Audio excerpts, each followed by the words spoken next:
Hello? Hello? Hi. Good day. Good evening. Happy Thursday. I'm not wearing my hat. It's way too hot tonight. It's like, it's crazy this weather that we've been having. It was like in the 70s today. And then like tonight, it's only supposed to get to be like down to the 50s. And this is January we're talking about here. Hi, Odd Tiny ARTV. Or I'll just call you Odd. Hi, Odd. Good to see you. Doing a little bit of a late night stream today because we are it has been a busy day.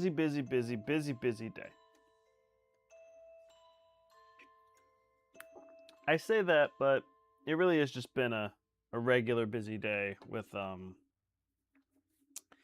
just had to go do some running this morning and it just didn't.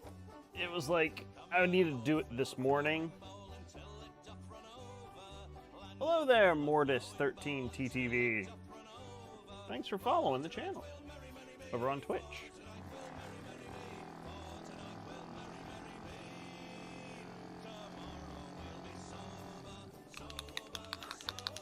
We've had a busy, long day, and now we're gonna wind down and we're gonna paint some minis. Excellent. Welcome on in.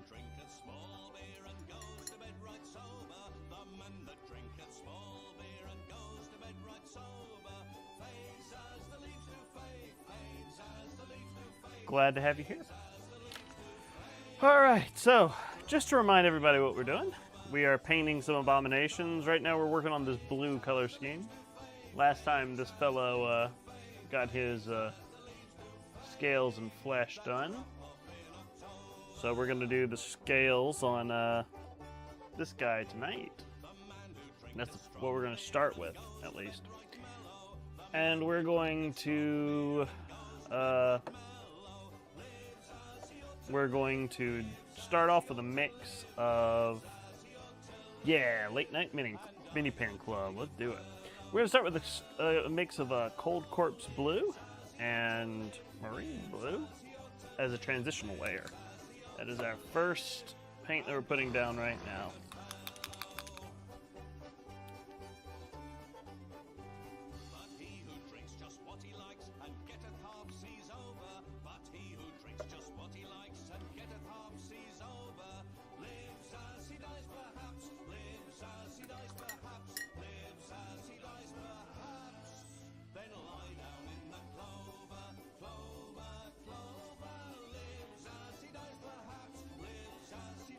Alrighty.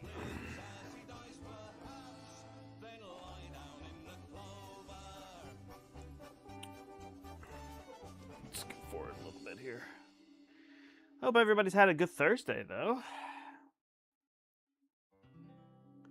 I had to go return an Amazon package at a Kohl's this morning. That was one of the things I had to do.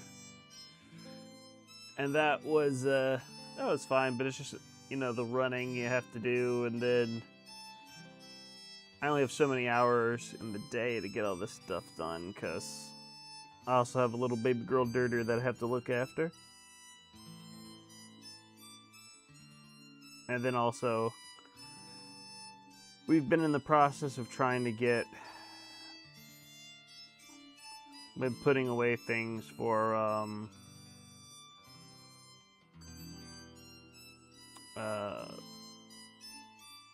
we have my old the guest room we're turning into my daughter's room, so we have to find a place to put that bed, so we were breaking down the bed in the guest room as well. And then also I had some 3D printing that I needed to do for a secret project that I can't tell any of you about, but you'll hear about it eventually. So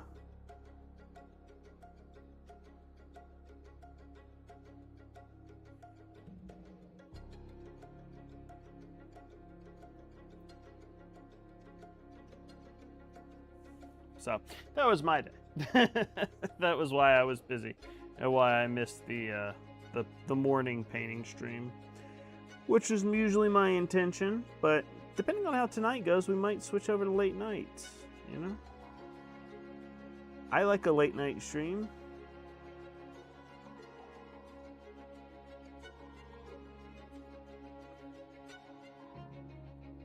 It makes me have less worry about having to drop off early, because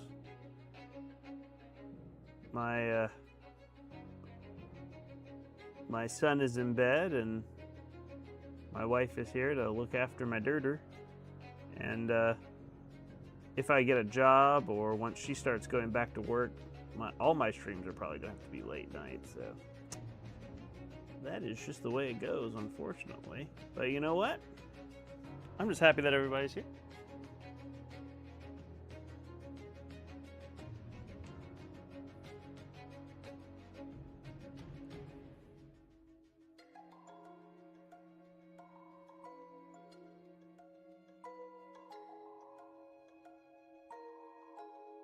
I'm already super freaking hot in here underneath all these lights, because you guys can't see them all, but I actually have I've got my desk lights, but I also have a big ring light behind me that's shining a bunch of light on my painting desk, and it gets pretty hot. And then it's stupid hot here in Georgia.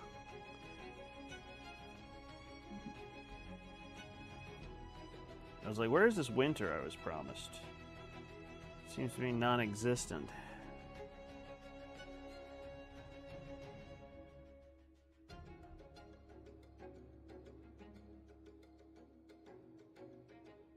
And then the crazy thing about this is that it's very warm this week.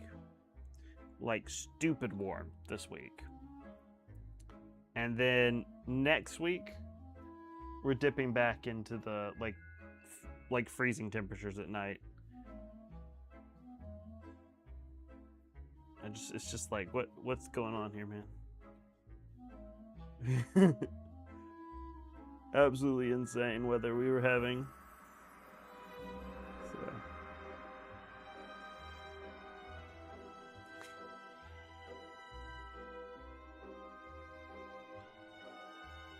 What's everybody else working on? If you're working on a mini that you're painting, or if you're doing anything while you're watching the stream, I imagine you are. Playing a game, painting some minis.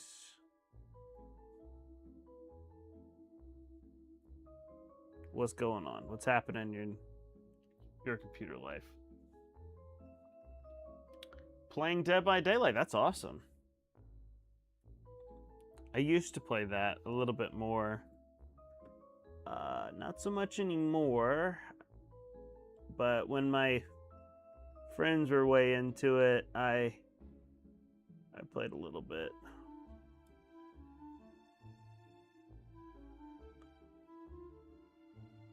I used to play Survivor mostly. And I played Felix was the one that I played the most.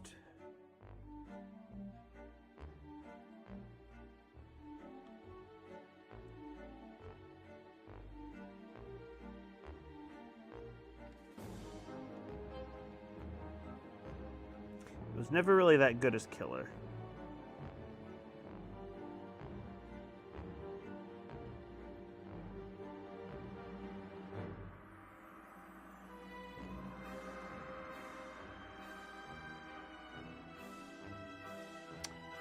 Alright, painting hero quest. That's nice, Odd.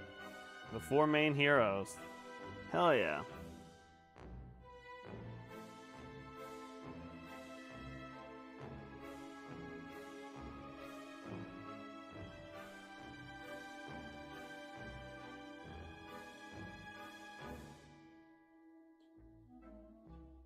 Have you had the base set long?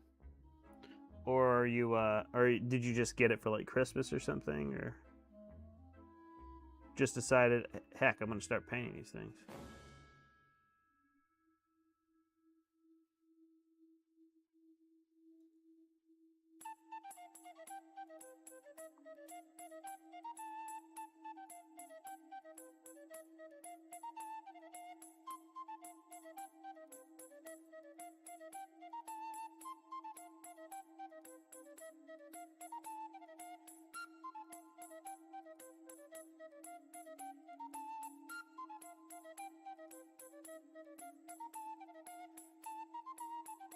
Just getting the bottom scales here on the foot.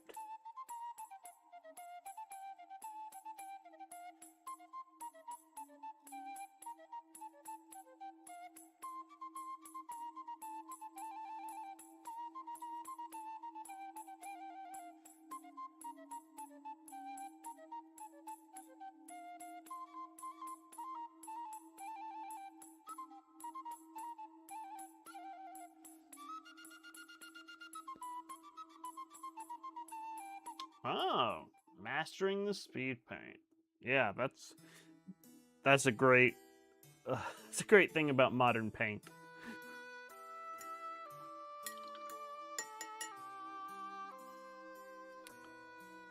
I have yet to get the hang of the speed paints.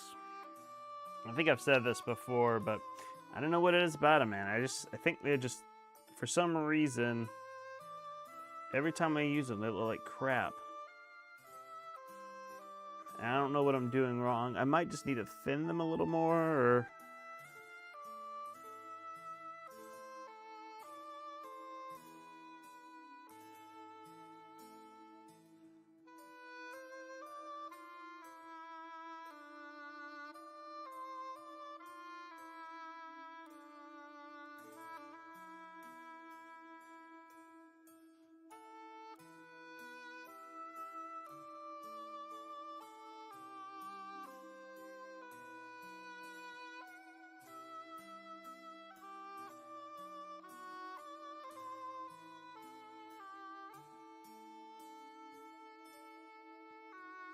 All right, I didn't mention what I'm doing here, but Marine blue.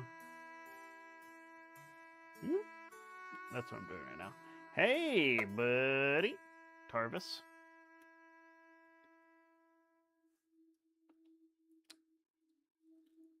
Oh, you got it as a present a month ago. That's cool, huh? Yeah, that's... Well, good luck on your painting journey. I have not tried the Army Painter paint pens yet. I've seen them, and I've been curious. But I have not tried them yet.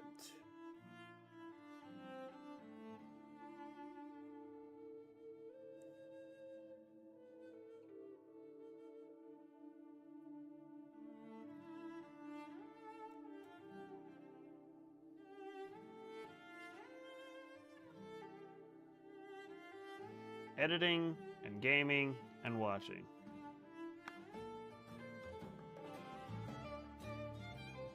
Very nice.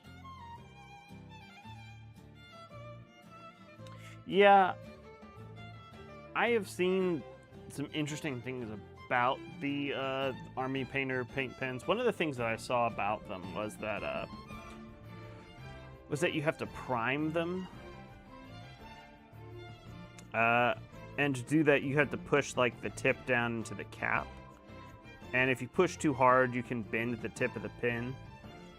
So that's not really ideal for like detail work, from what I've heard. But that's the only thing that I've really heard negatively about them. They have pretty good coverage.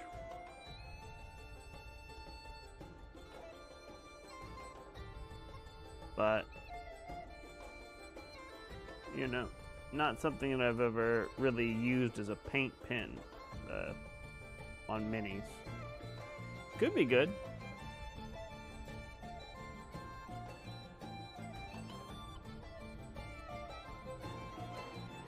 Might be something for me to try out.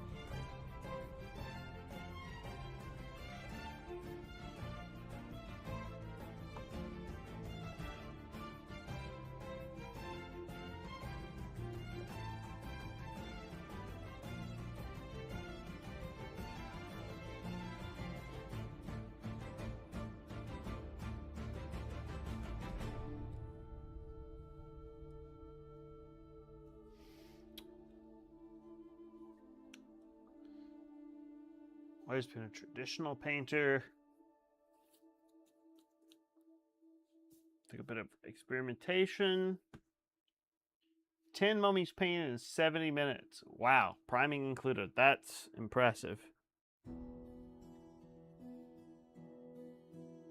I painted all my mummies in much more time than that.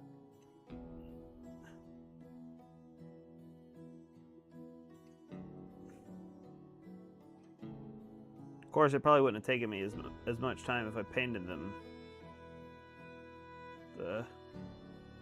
a more efficient, in a more efficient manner. But yeah, I know what you mean. That's pretty cool. I did a little bit of speed painting experimentation with my skeletons. I used the contrast paints from GW. I used a skeleton horde, of course. And it was alright. I felt like it kind of dulled them down a little bit too much. I think I ended up going over and adding a few highlights anyway, but I can't remember exactly what I did. It's been a while since I painted those skeletons.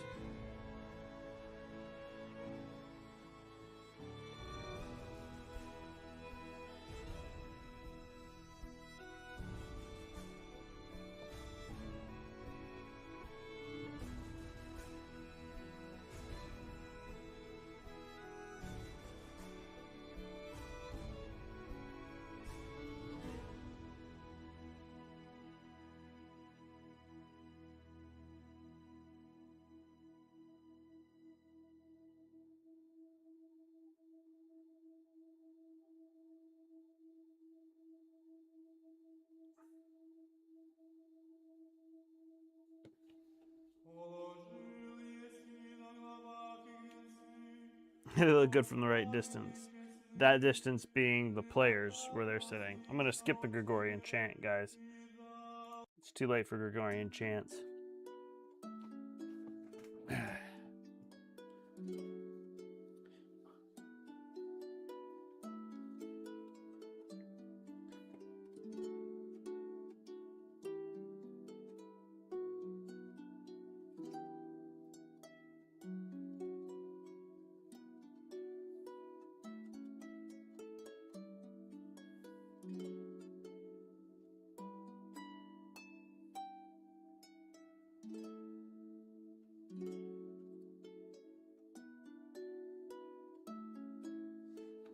Wait, I just need to do the leg scales.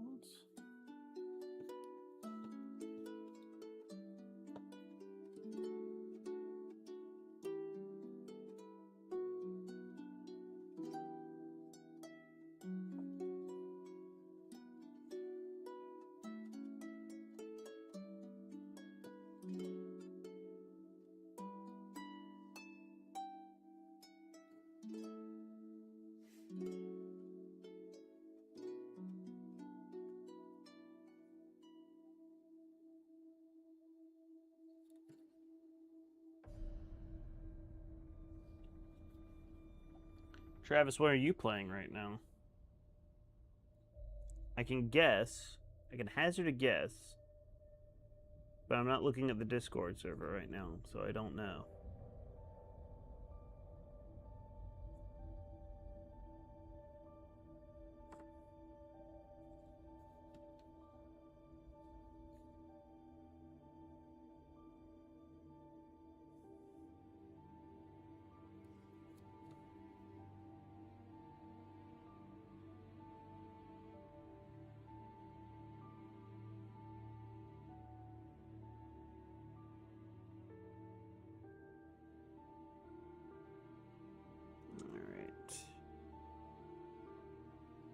Just one more leg, and then we'll move on to highlights.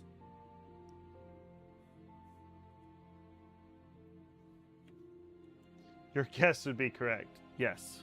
Okay, gotcha. Same thing you play every night, Pinky.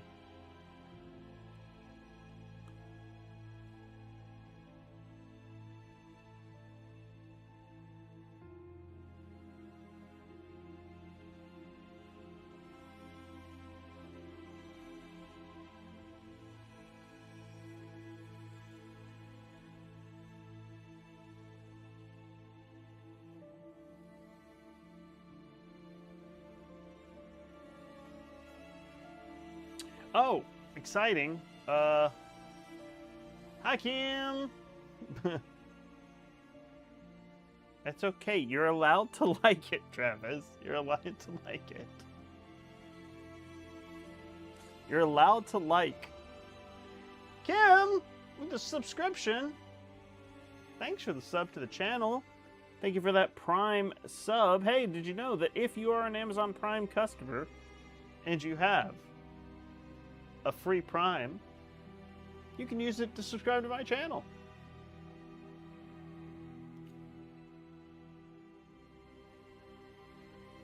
You shouldn't feel attacked, Travis. I'm not attacking you. You're allowed to like League of Legends.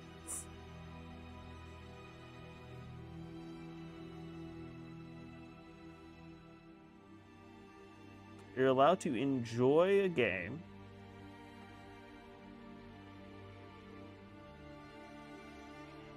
Everyone is allowed to enjoy a game.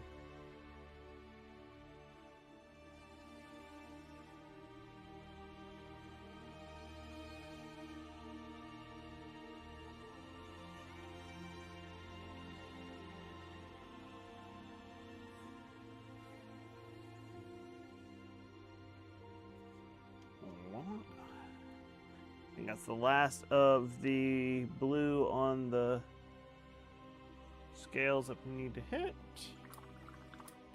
Now we'll do a transitional layer of highlights.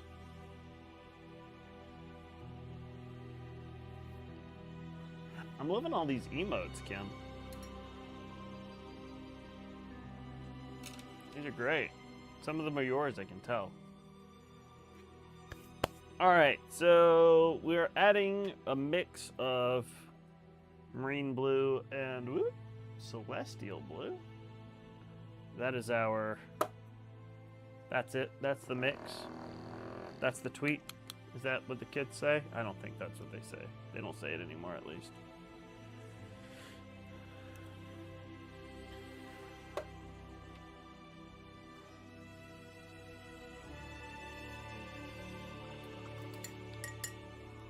All right. So we're mixing these two colors because this is going to create sort of a bridging color between our initial midtones and our highlight. Just so it's not as stark a transition.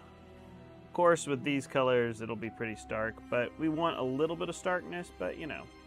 So we're not going to use like this as an all-over thing. We're going to do something similar to what we did with this one over here, which is we're going to create these sort of like scratchy lines as our highlight. So in particular, there's this middle ridge that I'm going to make sure we hit, and then I just add like little lines going to the edge of each scale.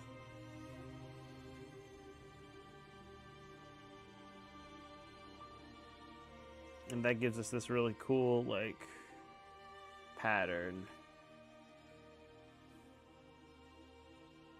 This particular color is going to be very subtle because this is our transitional highlight.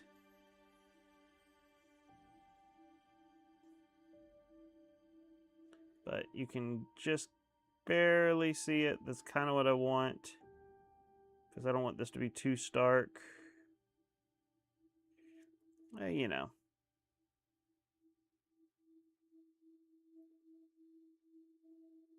You know. You all know. Or maybe you don't, and now you do.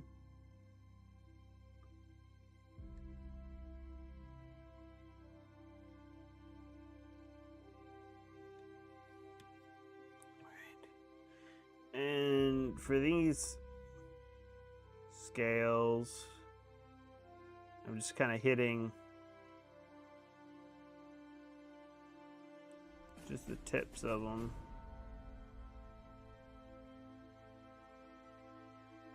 I'm not trying to blow out my shadows or anything, which is a risk you run into when you're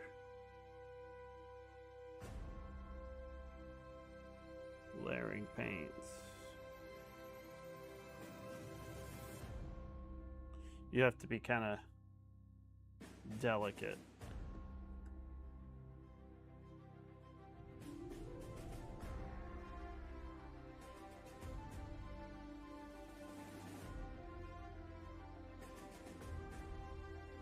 This music sounds like you just found the airship in Final Fantasy.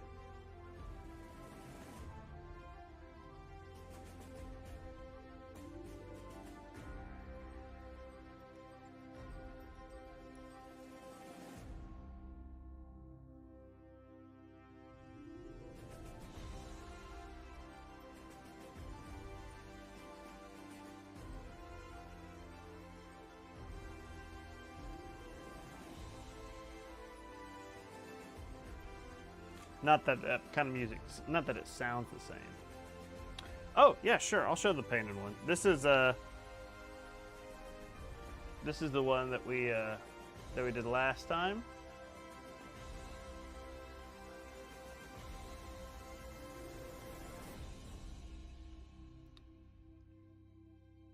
So we did the, so we're going to sort of do a similar pattern on the scales. Yeah. Well, thank you. It's I think it's a really cool looking model, and that helps. But yeah, it's a very I do like the scale pattern. I like how it came out. So I'm gonna do that again.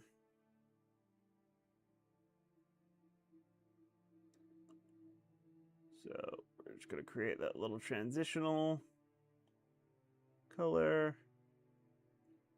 Make sure we get that center line. And just add little scratches going down to create some texture.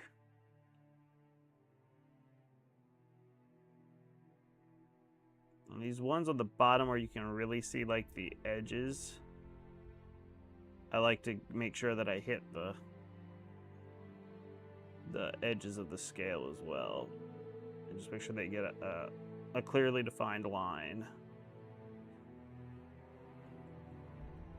All right.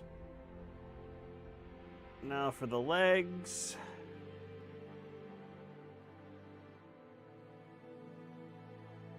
I'll just get the line down the middle with all of the legs. Get one at the edge. For all the ones on this knee.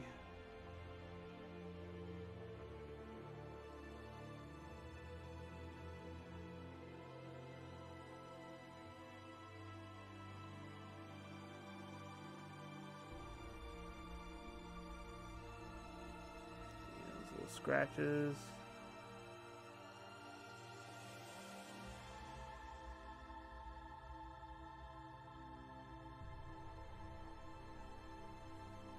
Alrighty.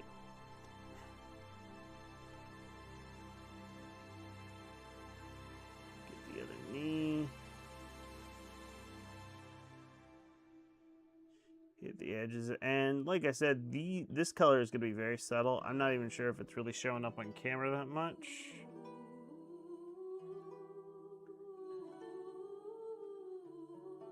But it is there.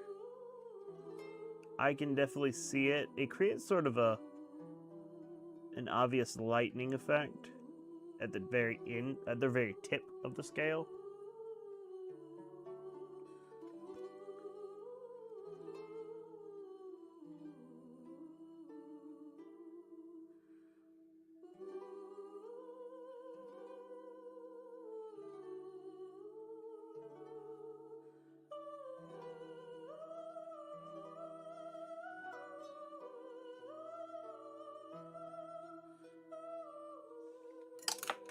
Wow. Oh, that was impressive. Ah. I went to go rinse my brush off and just chucked it.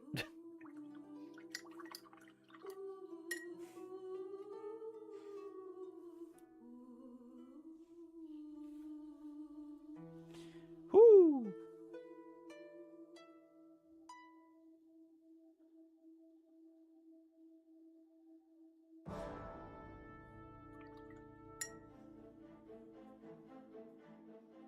Alright, so we're just going to get those. We were working on these plates here. Here we go. My brush was drying out, so I needed to go put some, get some water on there.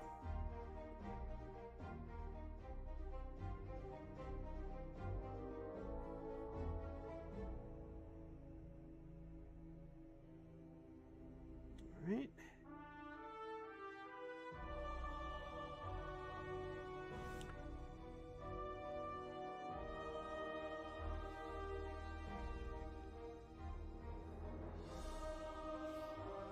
Yeah, you can see it on camera very slightly, especially if you like look at like the knee pads there. You can see how it sort of creates that like lighter point at the front, and like as it goes farther back towards the body, it darkens up. That's definitely the effect that we were going for with this slight highlight. It's very subtle, but that's what we want at the moment. Because our last highlight is going to be pretty aggressive.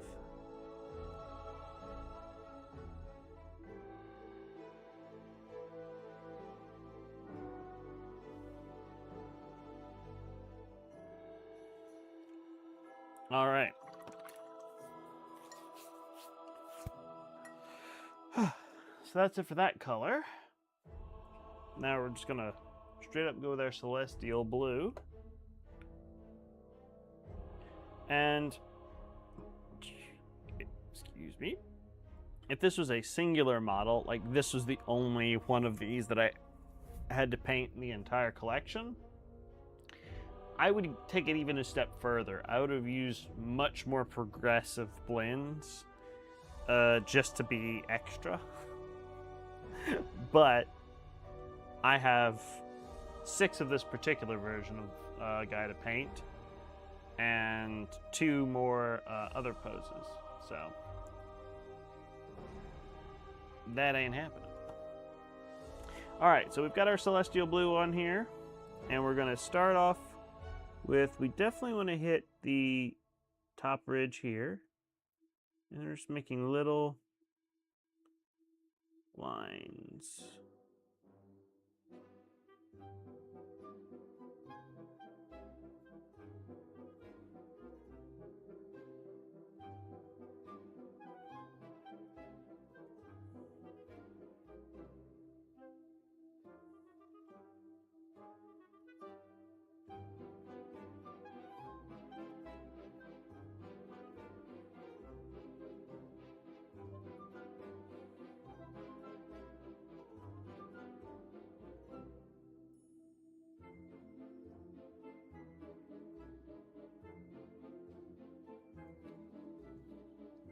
And there, it's just that easy.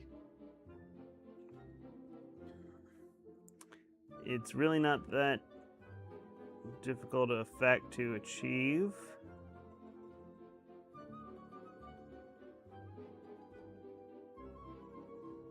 It's just a matter of having a good tip on your brush and not trying to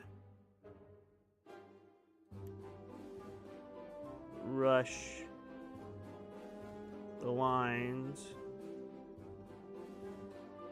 too much.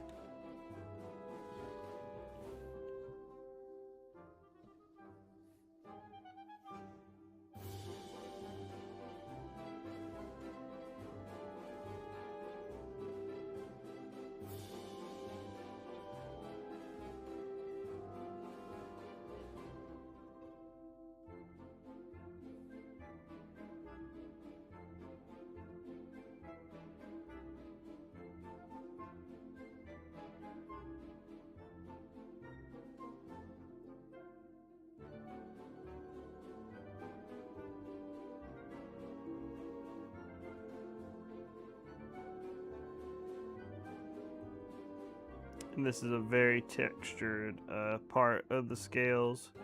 So I'm just kind of like going towards the tip of each one.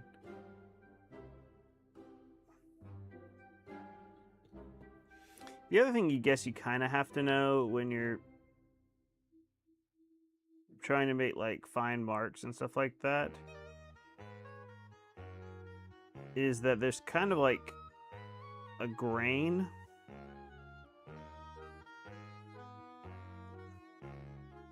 If that makes any sense. I should say there's an easy angle to attack.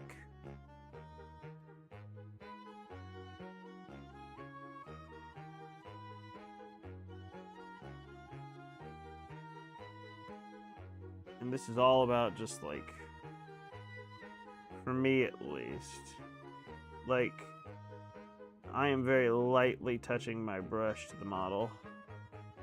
Mini. I didn't assemble it. It's a non-model. I always do that because I'm so used to painting Warhammer. I'm just very lightly touching my brush to the tip of the those scales. I want to hit it where the ridge is like sort of facing upwards, and that way I can just catch that point without having to like go all the way up it. And I do the opposite thing for the scales. Because I want, of the direction I want the highlight to go in.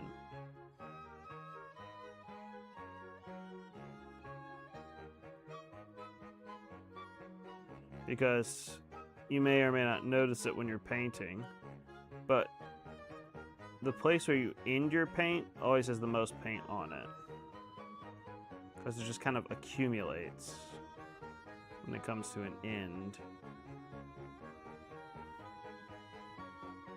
So that way it kind of, you get thinner stuff at the back, and then when you lift your brush up, it leaves behind just like a little bead of paint, which is what catches the edge there.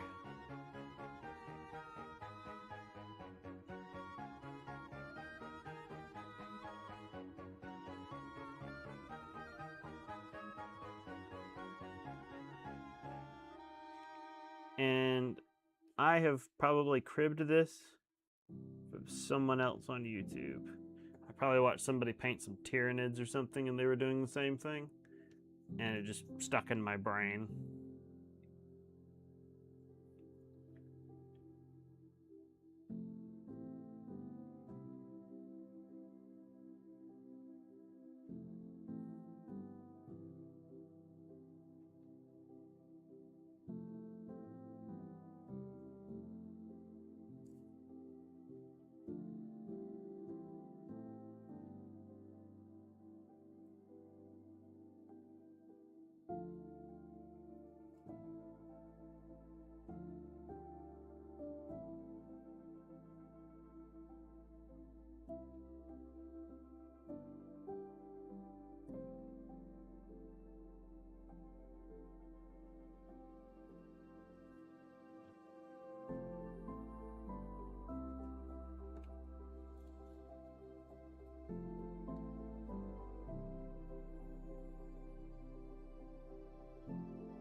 And just one more knee to do.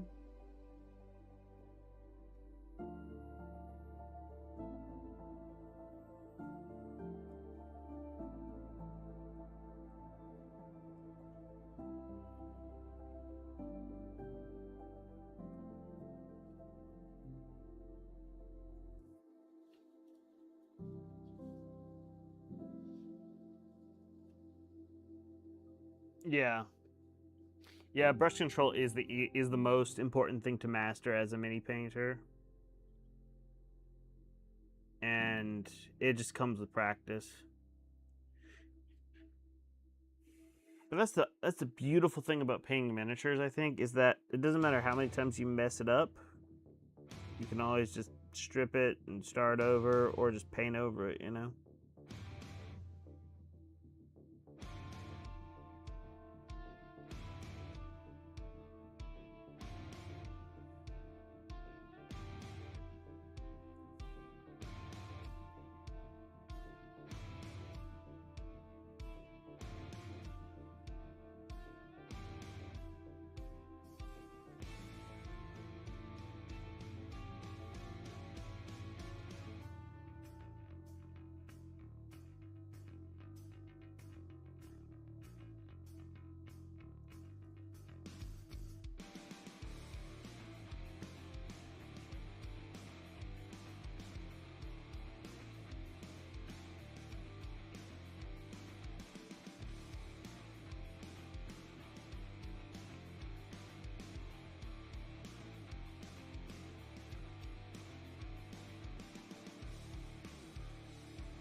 Alrighty, and we're gonna call that one we're gonna call that one done. This one came out a little bit more subtle, which I'm perfectly fine with.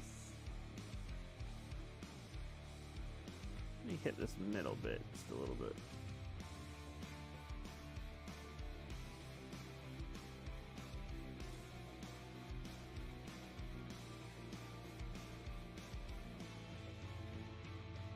But they're fairly similar.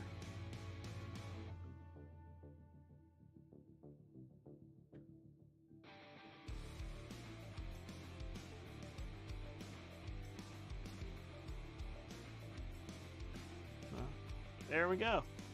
The two blue guys, they're done. Well, they're not done. Their scales and their flesh is done. All right, so next up, we're gonna work on the green guys. And we're gonna kind of use the same recipe that I usually use. Oh no. Okay, Odd. Yeah, go to bed, man. 3 a.m. Jeez. Glad you got your guys done, though. Have a good night and get some sleep.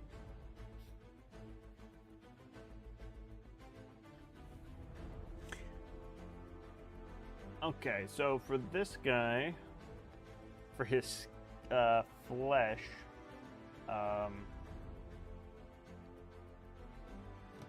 his skin, we're going to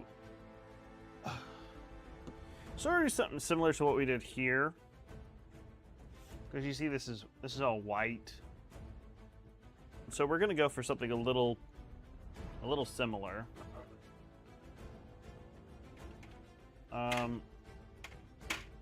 We are going to use some fairly lighter midtones.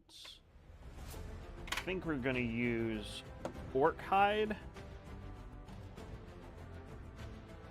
Thank you very much, and I will see you next time as well, sir. Have a good night. I think we're going to use orc hide as our midtone, and then we're going to do a highlight of emerald green. Or ethereal green. And the scales are going to be emerald green.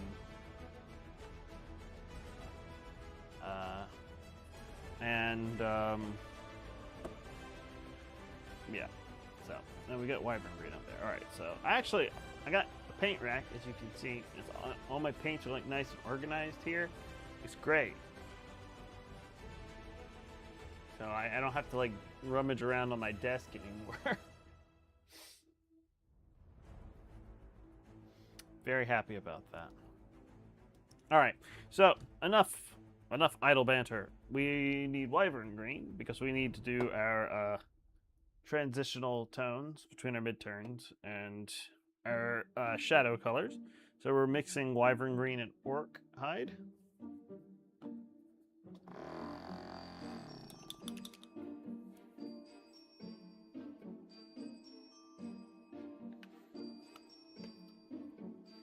Boop, boop, boop, boop, boop. Right, orc hide. I need to mix that up. I've got an ice yellow here, just in case I need it to mix it for some highlights, which I may, just depending.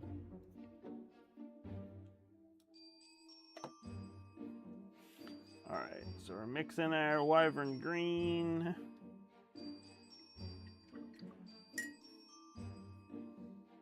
And orc hide.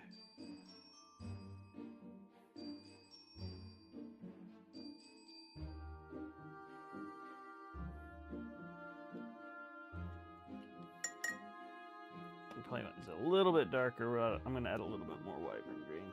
I know you guys can't see what I'm mixing. If I have multiple cameras, maybe we could have a mixing cam. There we go. A palette cam. Like anybody wants to see my messy ass palette.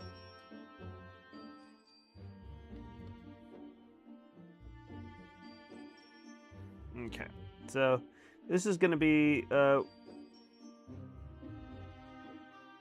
this is going to go all over, except for the deepest recesses on the skin.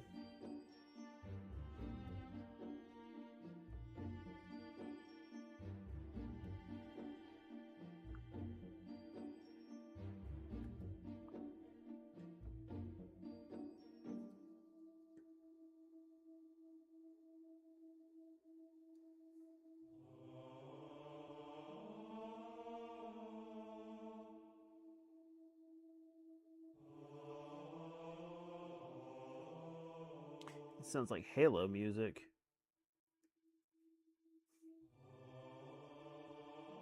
It's not, but it sounds like it.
The lips. These smoochable lips.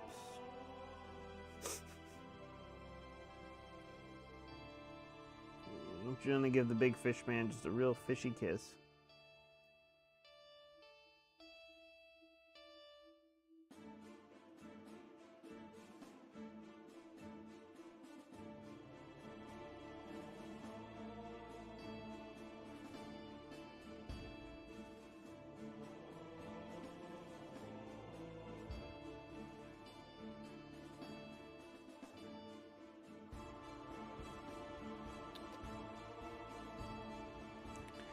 This is going to be a very subtle color as well, which is just the nature of things. Because we're doing a transitional layer between our base coat, which is the wyvern green, and our next color, which is the orc hide.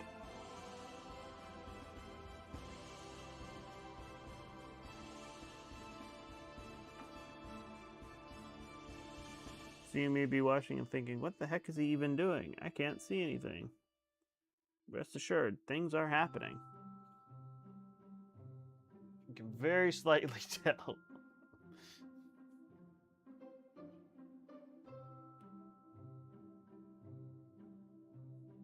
I could tell more so on my end, probably, than what the camera is picking up.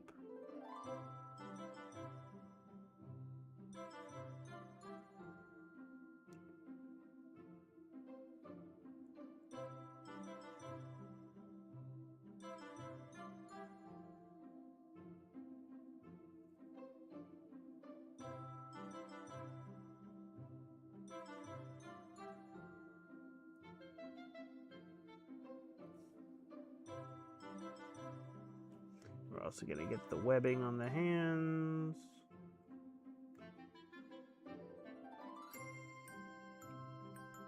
You're just going to kind of run it through the webbing to see if I can catch the edges and try not to get too much of the shadows on there.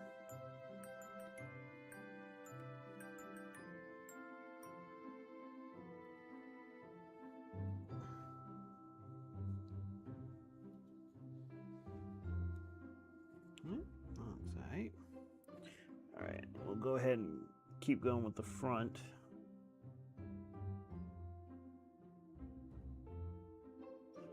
His leg muscles. And his knees.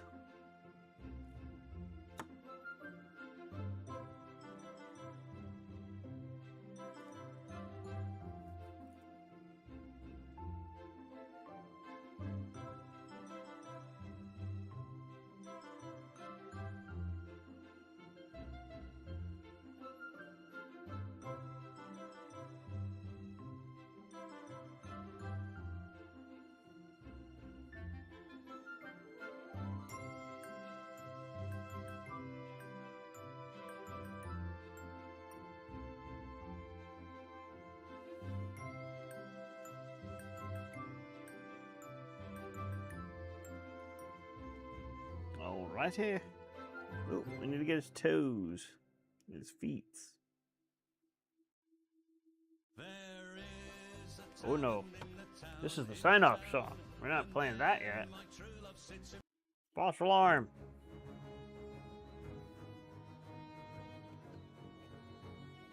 I have not yet begun to paint.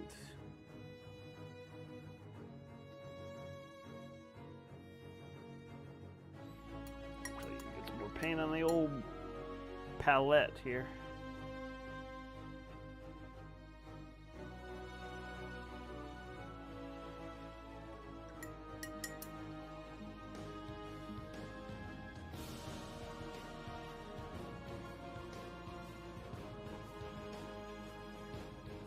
Ran out of paint.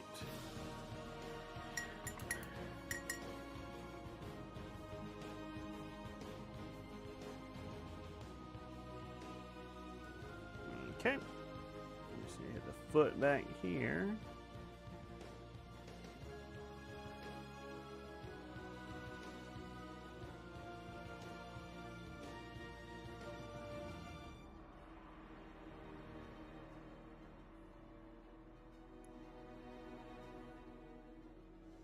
Don't know if I hit those gills or not, so I'm just gonna hit them again. Right here. Now we'll go to the back. Leg muscles. And this fishman has some pretty well-defined legs. I guess they are swimming all the time, so they have pretty good legs if you swam all the time.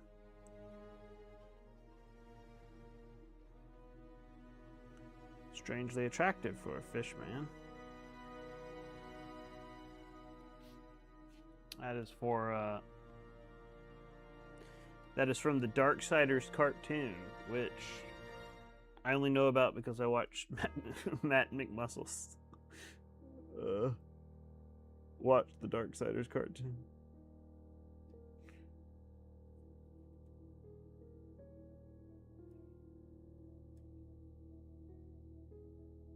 Which is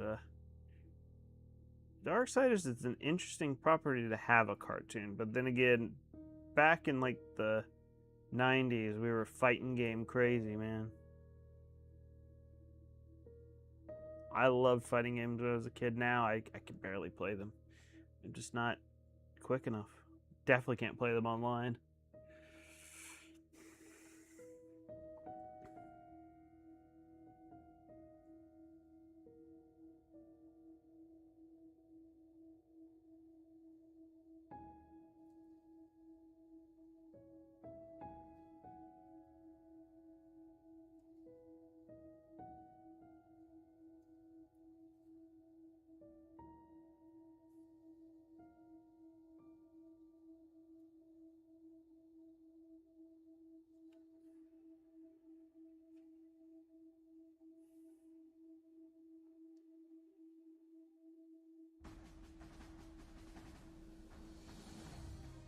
Alrighty.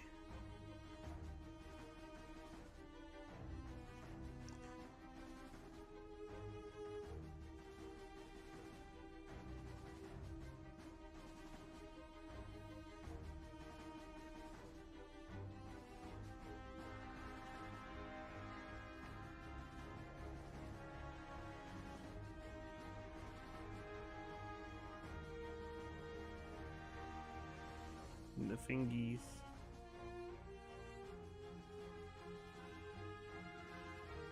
Getting his fish fingers.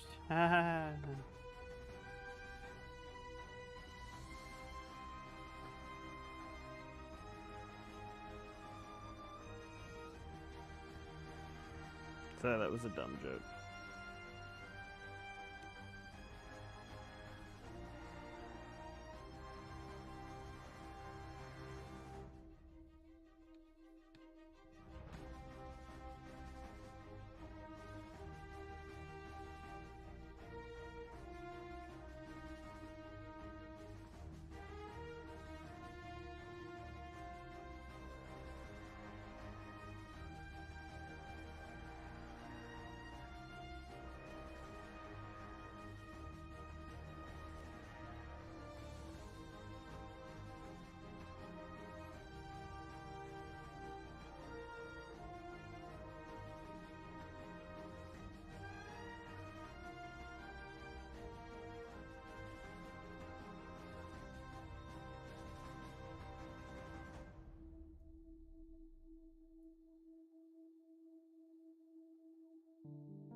Okay.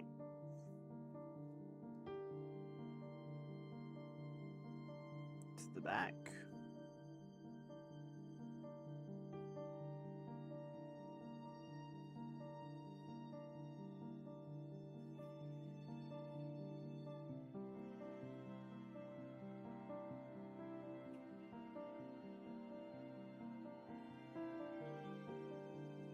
Let's get the arm. That'll be the last of this color I think I need to put on here. Yeah, because I already got the legs.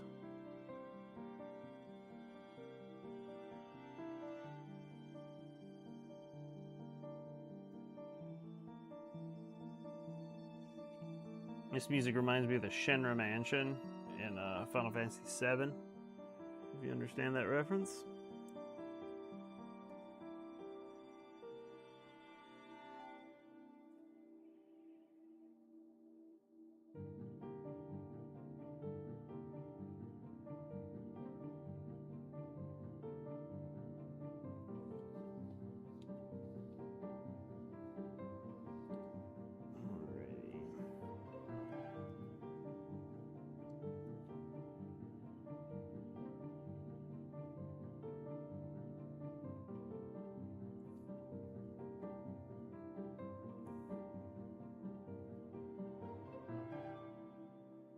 thingies.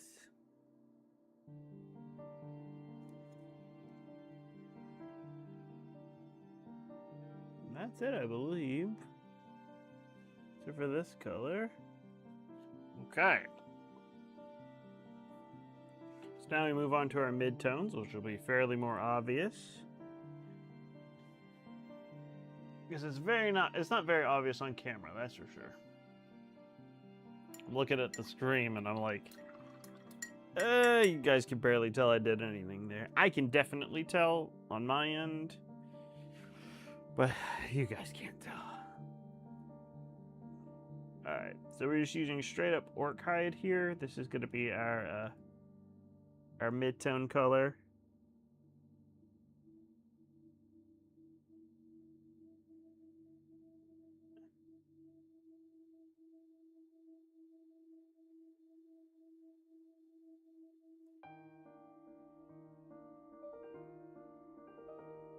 And this is going to go most places. It's not going to go on the very darkest shadows. That's the only place it's not going to go.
I like the way that looks. That looks very nice, actually.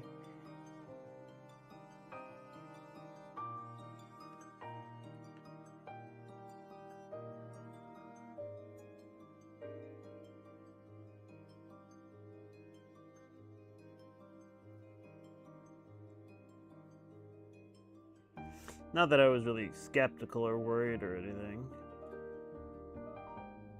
I was just kind of wondering what it was going to look like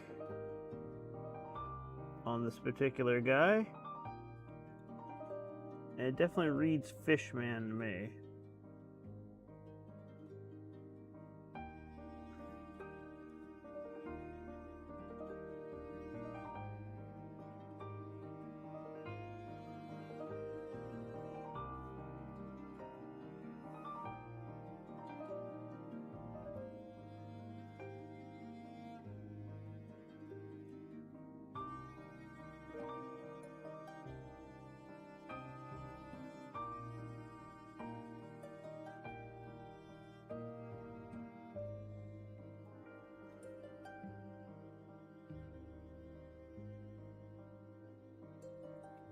Maybe this guy's more of a freshwater fish man. Like a creature from the Black Lagoon kind of deal.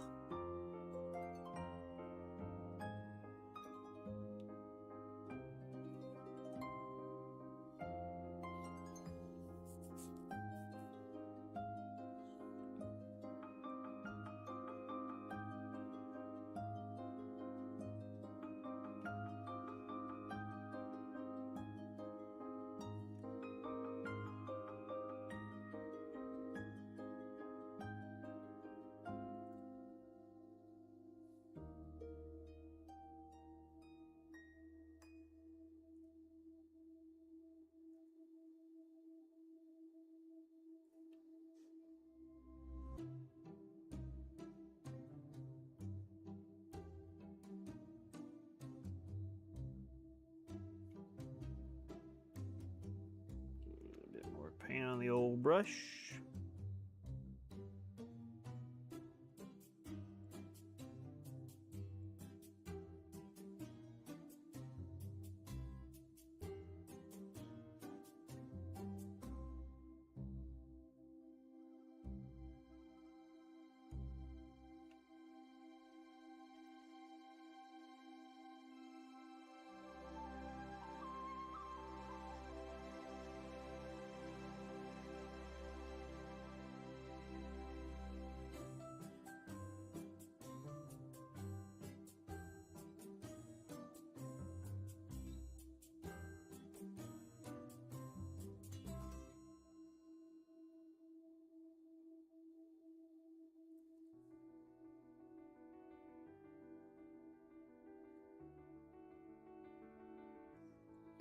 I'm again just trying not to blow out my shadows too much,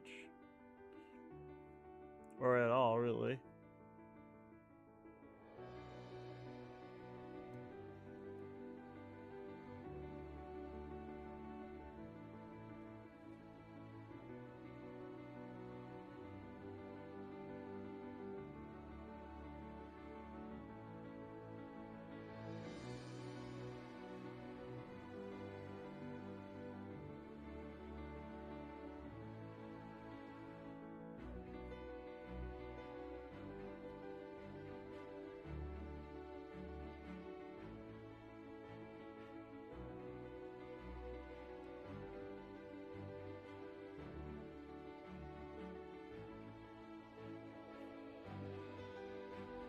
I'm really liking this color. I mean, I just like this color in general, but I like the color complement between the shadow and this color.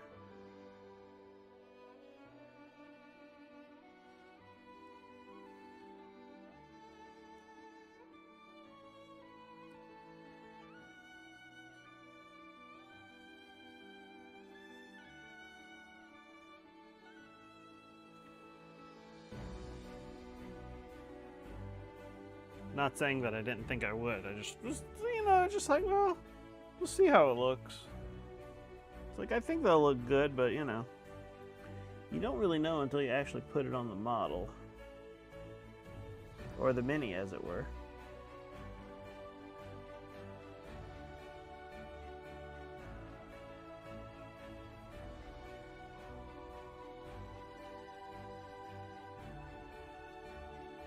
Miniatures, not models.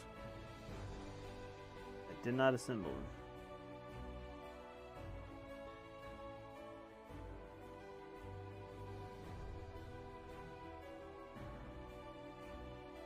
I merely took them out of a box.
Some water on the old paintbrush right there.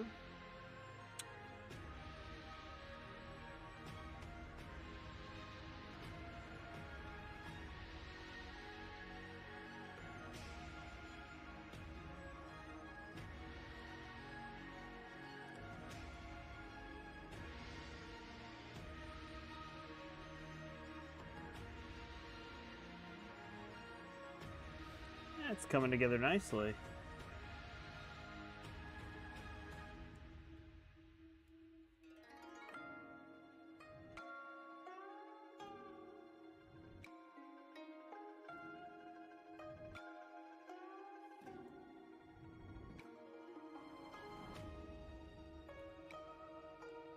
Well, while I have you all here, I'm going to float something by you. I've been talking about this for a while, and I might finally pull the trigger next week. Just for no particular reason other than the fact that I've been saying I'm going to do this for a while, but I want to start doing some gaming streams. Just because I think that, I want to grow the channel, and I want to grow my viewer base. And not everybody wants to just hang out and like watch me paint figures. Some people want to see something a little bit more engaging.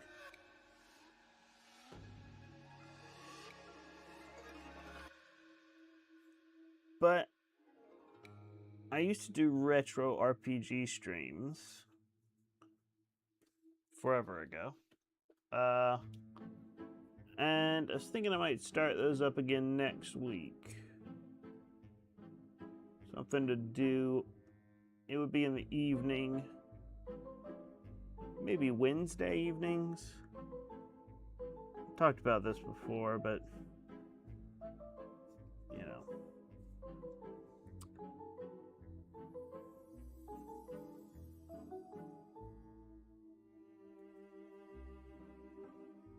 I like retro RPGs. And MMOs.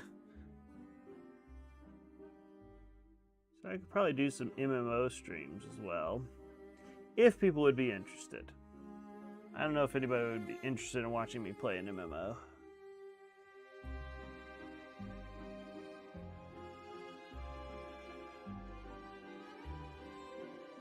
I have some challenge run ideas for some MMOs that I might work on those.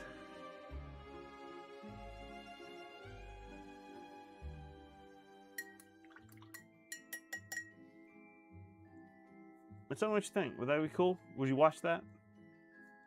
I think in the first retro RPG that I'm gonna play is it's a game called Lost Odyssey.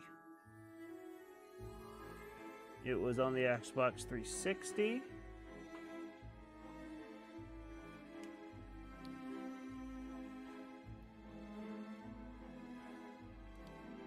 My wife is going to bed. She was just saying goodnight. I just motioned to her. But yeah, Lost Odyssey is an interesting game. It was developed by a studio called Mistborn Studios, which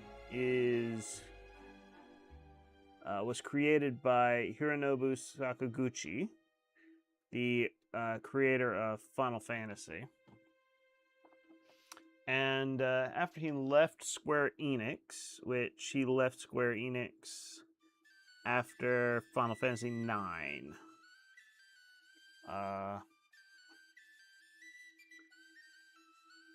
he did not work on Final Fantasy X. I believe, 9 was the last game that he directed. I may be wrong about that, but it was one of those. So, but yeah, Final Fantasy IX was the last one that I think he worked on, and yeah, I think that makes sense because 9 and 10 were actually developed at the same time. But 9 being the last Final Fantasy on the PlayStation, and 10 being the first Final Fantasy on the PlayStation 2. But yeah, Hironobu Sakaguchi was, after he left Square Enix,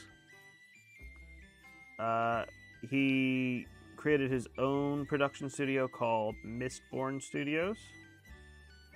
And they had an exclusivity contract with Microsoft Game Studio to develop RPGs for the Xbox 360.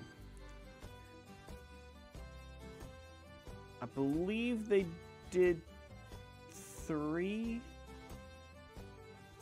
Maybe it was only 2. I don't remember. I'll have to look it up just to be sure. But the ones that they did were a game called Blue Dragon, which was an interesting sort of game. It was obviously an RPG, but the character designs were done by Akira Toriyama, the guy from Dragon Ball. And the game, like the concept of the game kind of revolved around these characters who could summon these like blue spirits and use them to fight in combat. Very interesting. I have it. I've never played it. It was not a game that I owned on the Xbox, on my Xbox 360 when I owned it originally. I purchased it much later, and I've still not played it, but it's on my list. One of the other ones was Lost Odyssey, which is more of a traditional JRPG with heavy story elements and turn-based combat and stuff like that, which is pretty interesting. Your main character, the one that you play as in the game, for the most part, you do switch control every so often, but the protagonist, I guess, his name is Kaim Argonar. He is an immortal. He's lived for a long, long time, and he cannot die. But he also has no memory of his past.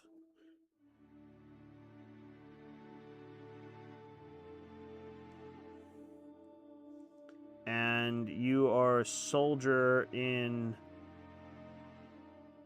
an army. That's where you first start the game. You're a soldier in an army. You're fighting all these dudes, and you don't really understand why. Or know, like, you know, why am I fighting these people? What am I doing here? Why do I care about this kingdom?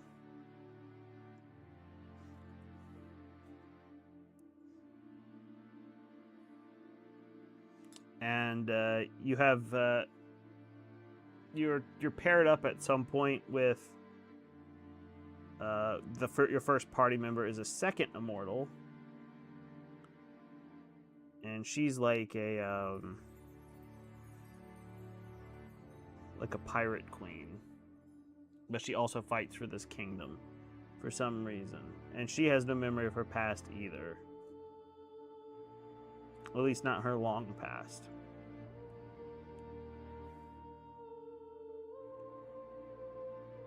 And you're sent on a mission, and the story kind of goes from there.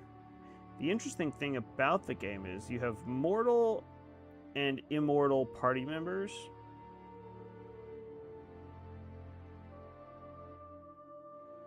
The immortals generally have better stats. They're stronger. They're just all around better party members. And also, if they die in combat, after a certain amount of time, they resurrect and come back into the fight without having to use a recovery item. But the mortals, the big difference between them and the immortals is that the mortals learn abilities. Naturally over time as they level up. The immortals do not. The only way for the immortals to learn combat abilities and extra abilities is to fight with mortals. So they have to fight with the regular people in order to learn combat techniques and get stronger that way. Because you're going to need abilities and spells and stuff like that in order to succeed in the game. It's a very interesting conceit. It's for me, that's my Final Fantasy 13. Ooh, almost fucked that up. For me, that's my Final Fantasy 13, but that might be controversial to the people who really like Final Fantasy 13. So, which they're out there, but they're not me. I wanted to like Final Fantasy 13 so bad. I went to the midnight release for it, guys. This was back when we still did midnight releases for games. We also still bought games on physical media. In the long, long before time. I went to the midnight release for Final Fantasy 13. I pre-ordered it. Because I was that excited for it. Because I was a little let down by Final Fantasy 12 because I really didn't like the combat system initially when it first came out. I have since grown to like Final Fantasy 12, but when it initially came out, I did not like it. It was too different. And I didn't like the license points. But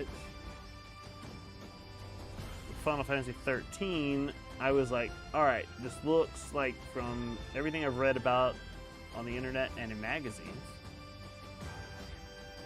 it looks like, you know, kind of a return to form. We got turn-based combat, you know, straight up character progression. Will be, you know, people leveling up. You know, it'll be great, you know. No licenses. I think this will be good. It'll be a great Final Fantasy. And then I played it. And I started it. And I started the tutorial. And it felt like the tutorial just kept going.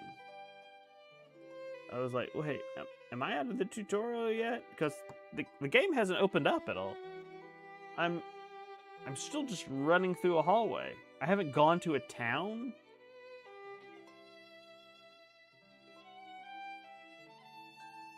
I'm still getting like tooltips to tell me how to play this game.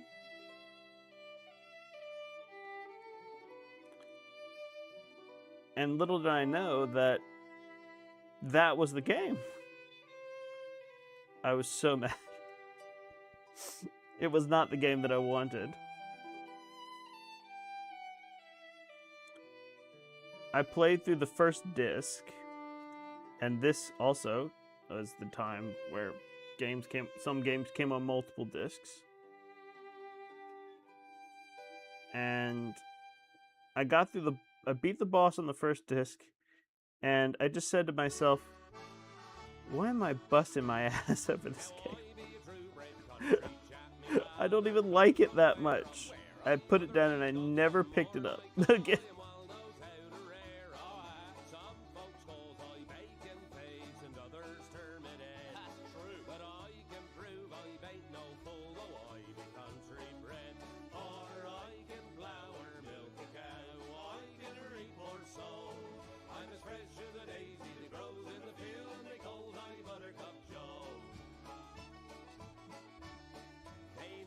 Wells, they laugh and chaff to see I eat fat bacon. They wouldn't touch such country stuff, but that's where they're mistaken. On wine and grog they do their airs, and Lord have their ease. But give I fat pork from I found out later that the game does open up eventually. But there's still like no world map or exploration or anything. But there is like a big open field you get to go to, which is, you know, I'm like, oh wow, that would be a novel experience. Too bad it's like 3/4 of the way through the game. Also, Final Fantasy 13, I'm going to go off here for a second, did something that I cannot stand any game to do. And it's not the only game that's guilty of this, and I have played a few that are guilty of this, and I hate it so much is that you can only control one of your party members in combat. The other two are controlled by the computer. And you can, like, you know, you can direct them in some bit. Excuse me. But,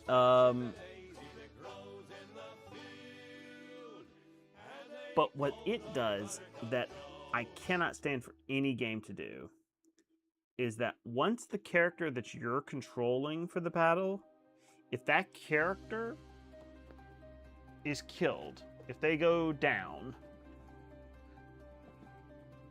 then it's game over. Straight up, just game over.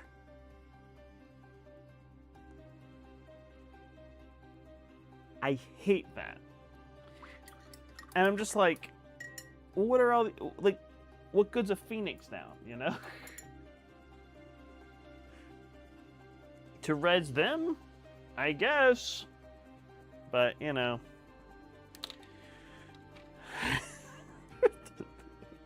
That's me going off on Final Fantasy 13. Ugh. Not my favorite. I have not played it in a long time, so if I went back to it, I might enjoy it more now. I don't know, though. That's the thing. Alright, we're creating a transitional layer now. We're moving on. We're highlighting. We're doing Orc Hide with Ethereal Green. We're mixing those two.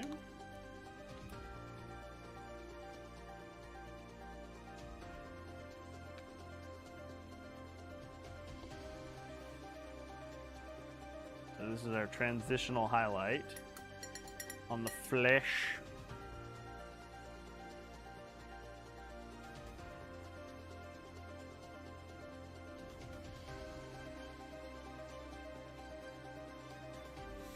And this is going to be just sort of like, you know, not completely covering it. We don't want to break, we don't want to cover up too many of our midtones. We're just hitting the spots where the flesh kind of hits the sun or is stretched, that kind of thing. I say the sun, our imaginary light source, if our light source is coming down from above.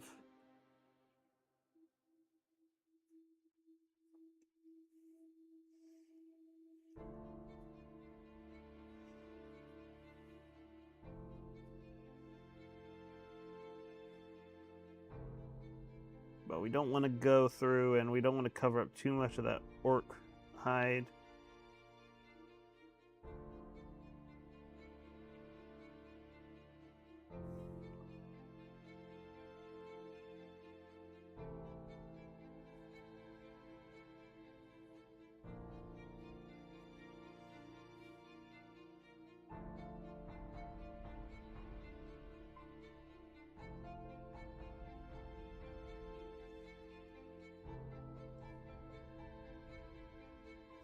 We definitely want to get like the lips.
I'm really liking the way this skin is coming out.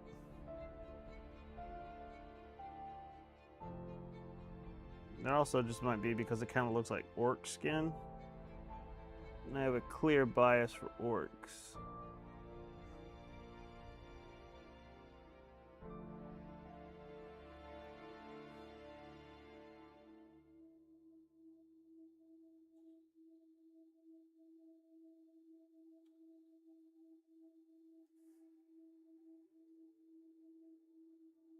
I loves me some 40k orcs, let me tell you. They're my favorite 40k faction, hands down.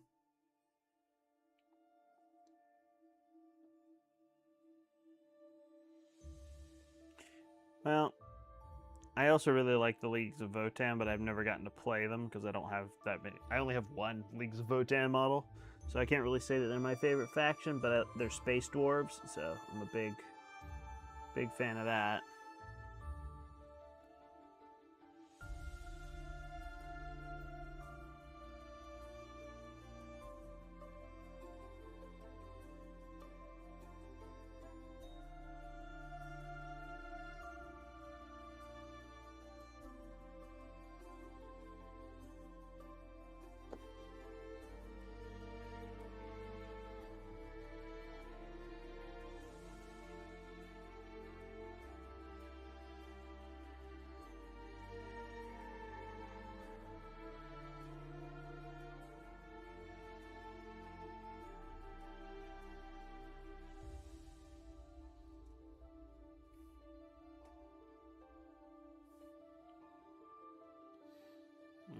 Okay.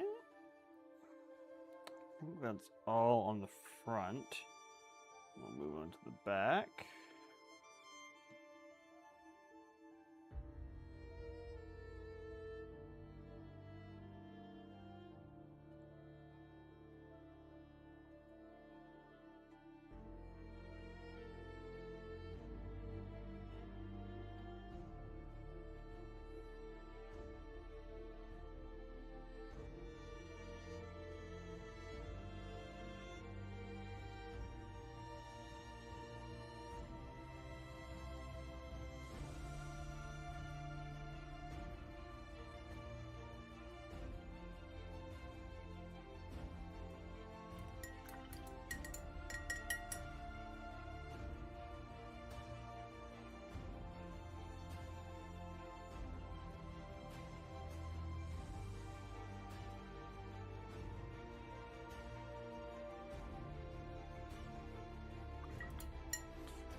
To get some more paint, and also my brush is drying out, so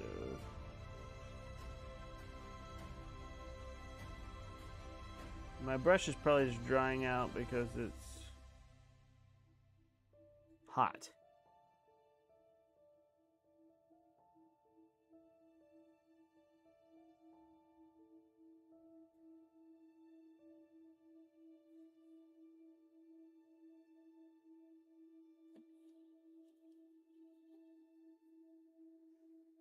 Get the webbing on the bottom of the hand too.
just need to do the legs.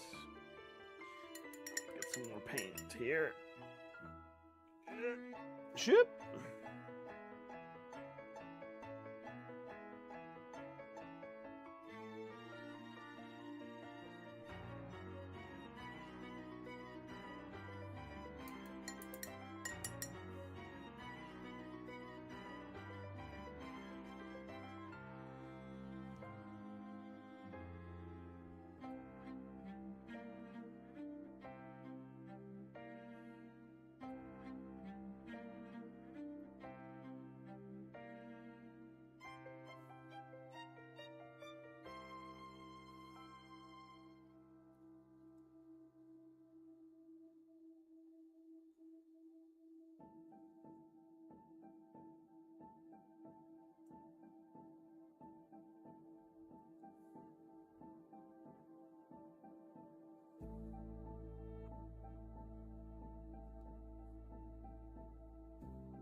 Heels. Just in the tops of the legs here. There we go. And now our final highlight. Our final highlight is just going to be the ethereal green. And we're not, I don't want to go too crazy with this one. This is such a bright green.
Just adding little tiny bits of this green to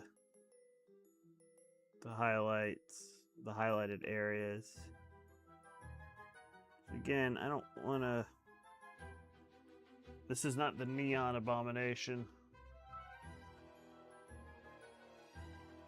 We don't want him to be too bright green, but we do want to give that sort of like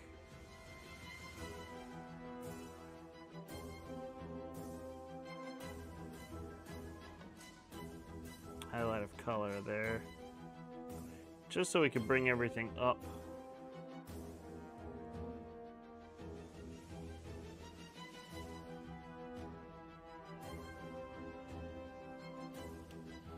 And honestly, you see how much of a difference it makes? Because if you just look at like, okay, so you look at the front, you see we've got the bright green highlights here, and we just look at the back, and there's just like so much more definition.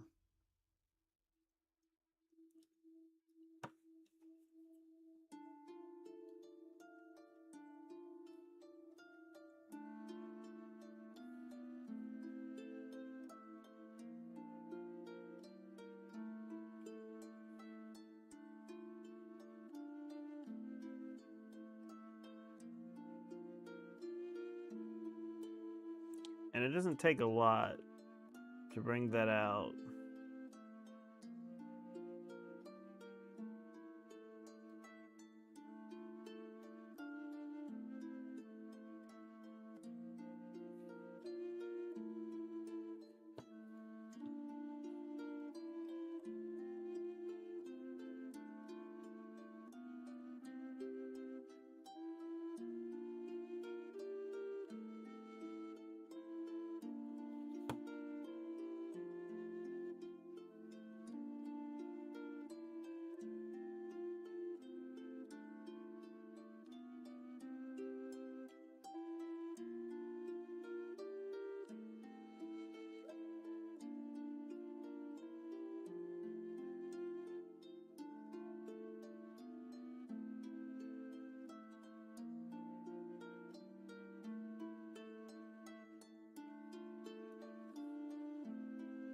Alrighty.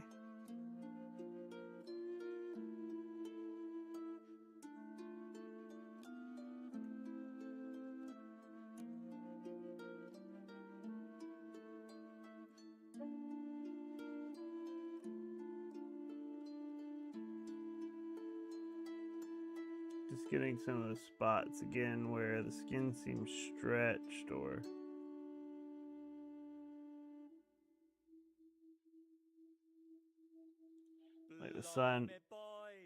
like the sun is hitting. Blow, boys, blow. Oh, blow me, boys, I long to hear you. Blow me, bully boys, blow. A Yankee ship came down the river. Blow, boys, blow. Her masts and spars were all a quiver.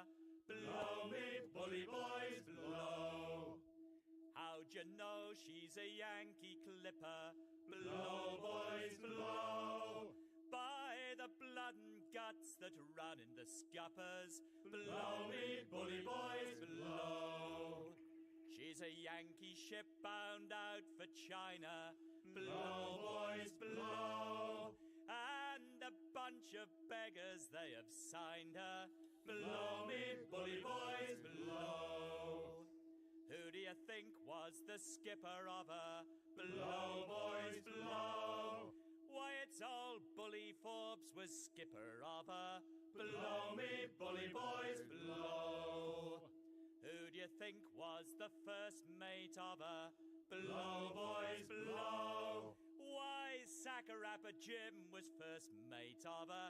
Blow me, bully boys, blow. And the second was Sam, We're out to the sea, I slippery see. dodger. Blow, boys, blow. He will ride you down like you ride a spanker. Blow me, bully boys, blow. And what do you think they had for cargo? Blow, boys, blow.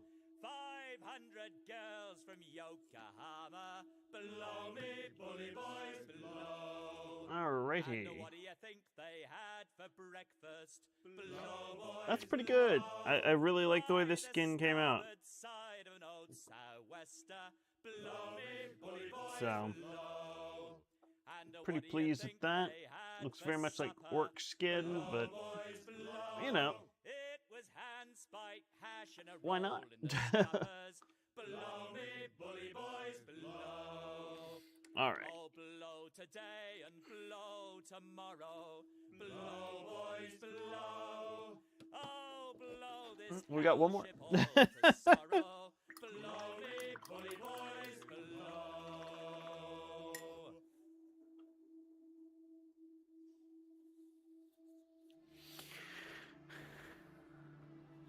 So after we do this, we'll do the, of course, we'll do the scales and stuff after we get the skin done on both of our green abominations here.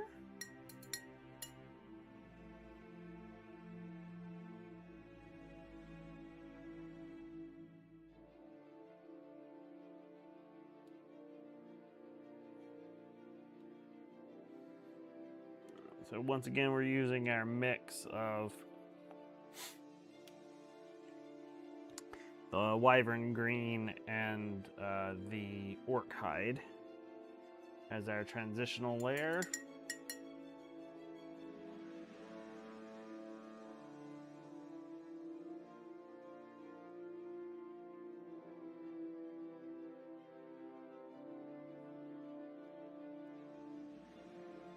I think we need to probably do a little bit more.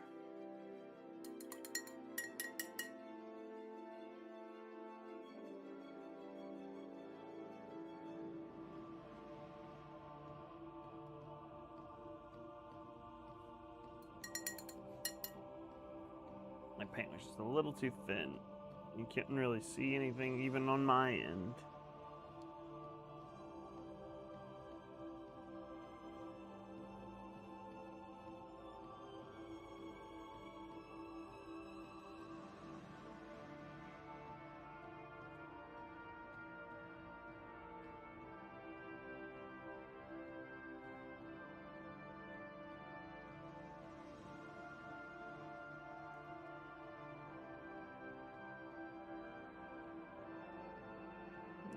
go.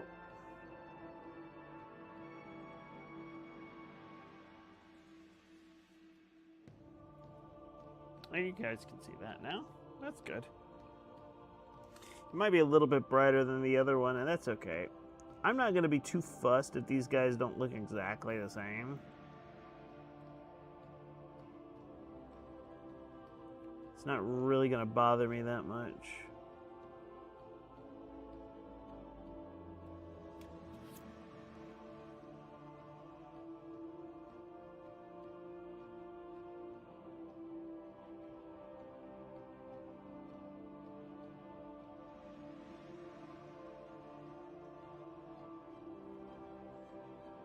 Because it's not like these guys are like a big cohesive army or anything. They're a bunch of, you know, fishmen.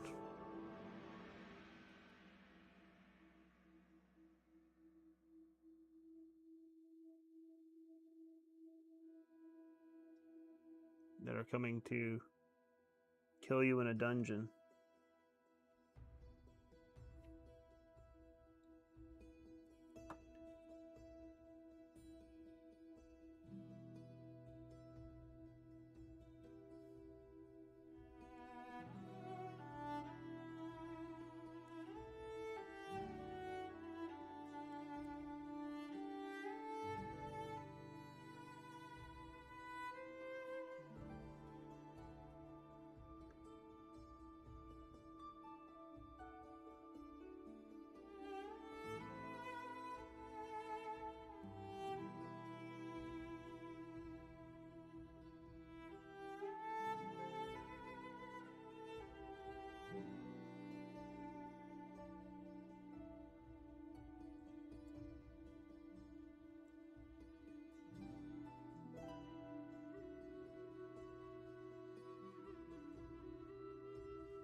Sorry, I fell into like I got into like a zone type thing.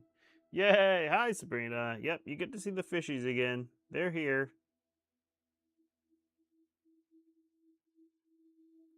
I got into I fell into like a trance or something.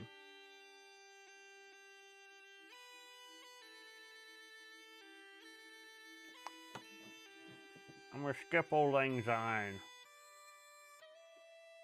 I think that's you know, that's probably not a, you know, the one that I want to listen to.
almost done with this color.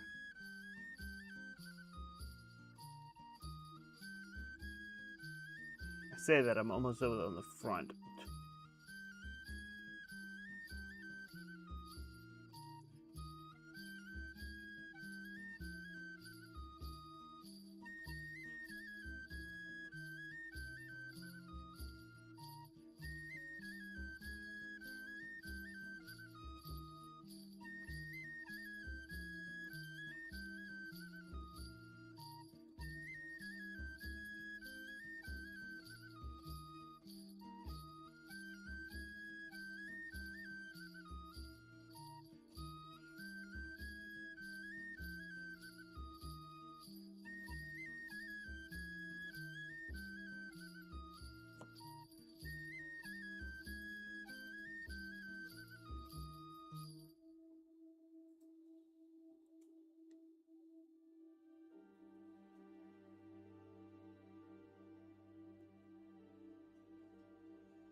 Did I already?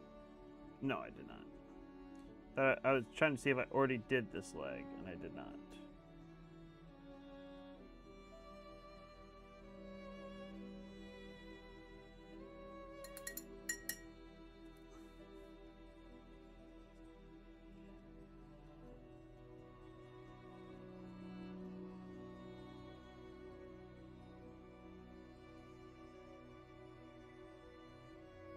Looks like I did some of it, maybe.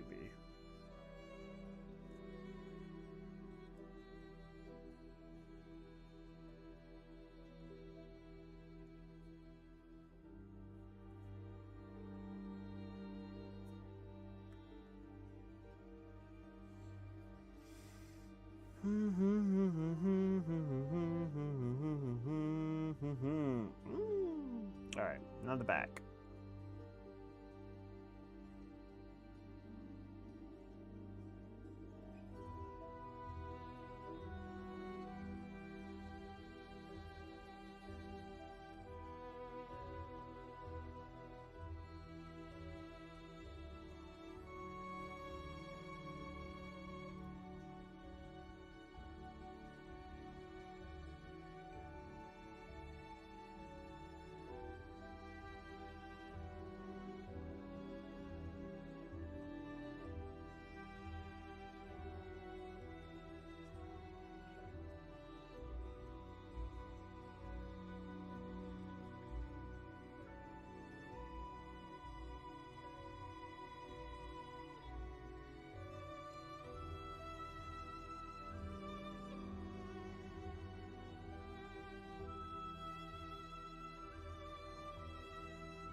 It's very dark on that finger. I'm wondering if I just didn't hit it with the base coat, with the shadow coat. Oh well, that's fine. You know, mistakes are made. We learn from them.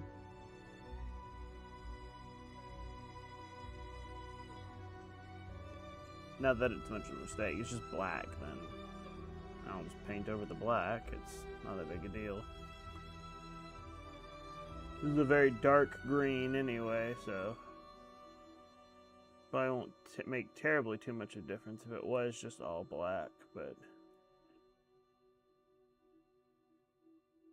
you know.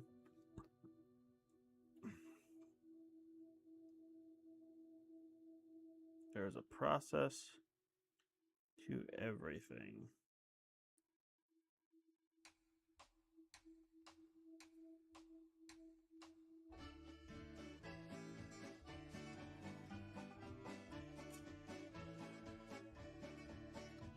My grandfather's clock was too large for the shelf, so it stood 90 years on the floor. It was taller by half than the old man himself, though it weighed not a penny weight more. It was bought on the morn of the day that he was born. It was always his treasure and pride, but it stopped short, never to go again when the old man died. 90 years without slumbering, tick-tock, tick-tock, his life seconds numbering, tick-tock, tick-tock, but it stopped short, never to go again when the old man died. In watching its pendulum swing to and fro, many hours had he spent while a boy. And in childhood and manhood the clock seemed to know, and to share both his grief and his joy. For it struck 24 when he entered in the door, with a blooming and beautiful bride. But it stopped short, never to go again when the old man died. 90 years without slumbering, tick-tock, tick-tock, his life seconds numbering, tick-tock, tick-tock, but it stopped short, never to go again when the old man died. I don't know why I love all these like folky Irish songs and Scottish ditties and whatnot. Servant so faithful he found, for it wasted no time and had but one desire, at the close of each week to be wound. For it kept in its place, not a frown upon its face, and its hands never hung by his side. But it stopped short, never to go again when the old man died. 90 years without slumbering, tick-tock, tick-tock, his life seconds. I think it's probably because I secretly want to just be hidden away in, like, you know, the English countryside. And then I, you know, live in a cottage in the English countryside to never be seen again. All right, time for our orc hide, midtones.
10:43. It's actually not as late as I thought it was. I was thinking that it was getting closer to midnight, but no, that's awesome. I'm considering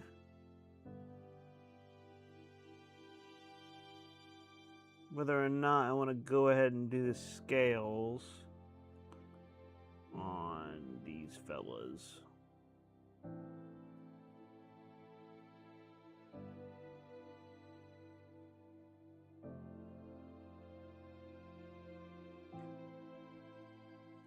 So if only I have only the midtones and the highlights left on the skin. So our little transitional layer between the midtones and the highlights. And then the highlights, of course. And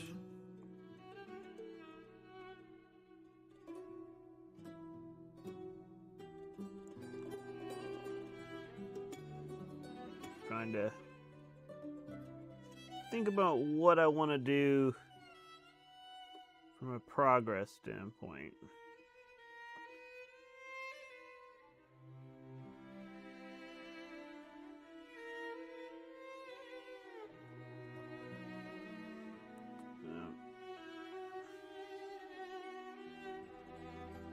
But if I do the scales from one, I want to do it for the other as well. So that will be the ticket. As once I finish the skin here, I will make a decision based on what time it is, I think. As to whether or not I will, one, continue the stream, and two, whether or not I will do the scales on both of them. One precludes the other.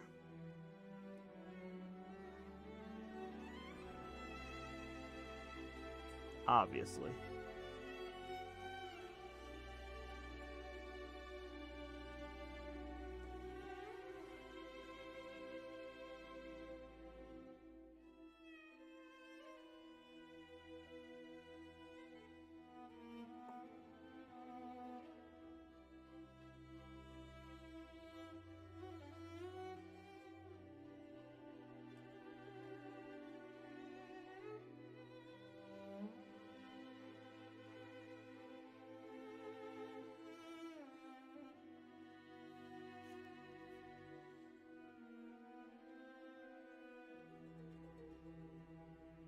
Whoop! Too far up. You guys can't see anything. Most inconvenient.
Okay. I've heard this playlist so many times I've got it practically memorized. I probably should switch it up a little bit, but the other ones that I found, I just did not like them. But I don't know, what kind of music do you guys want to listen to? I was thinking that, I was wondering if there was like a way that I could do like a playlist that people could like, or a command or like something that we could, some sort of Twitch integration that you could use to like say, oh, change this track, I don't like it.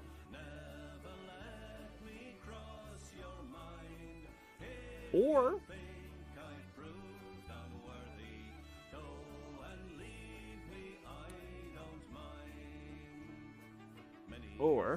you know, I could also just not do music at all.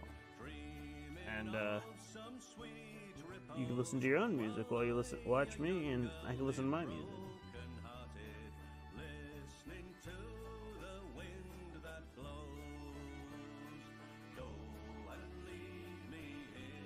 But I think that would probably annoy people if they just came in and the stream was silent except for my talking and thinking. All the strangers that pop in and are like, what's this guy doing?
Very nearly done. I don't know what that voice was.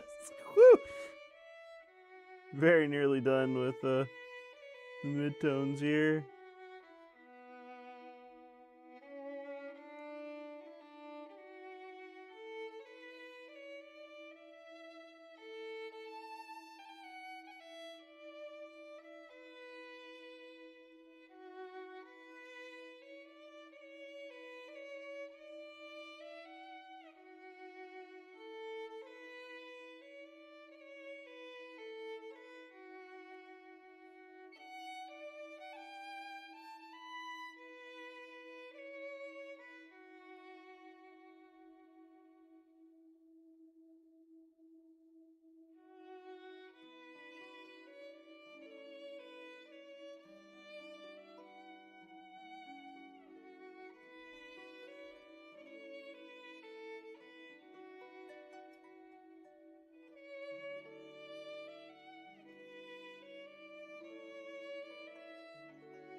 Alright, just one more little block of skin here in the arm.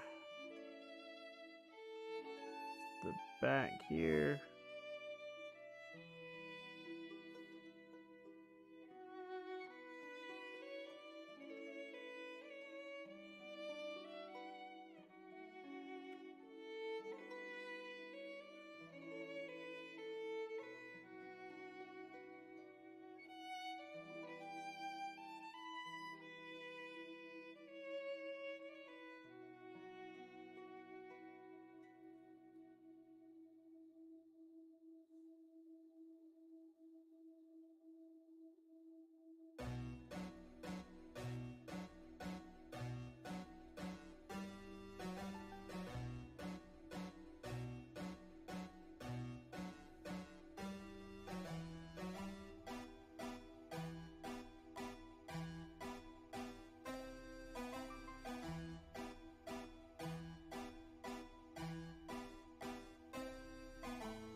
farm.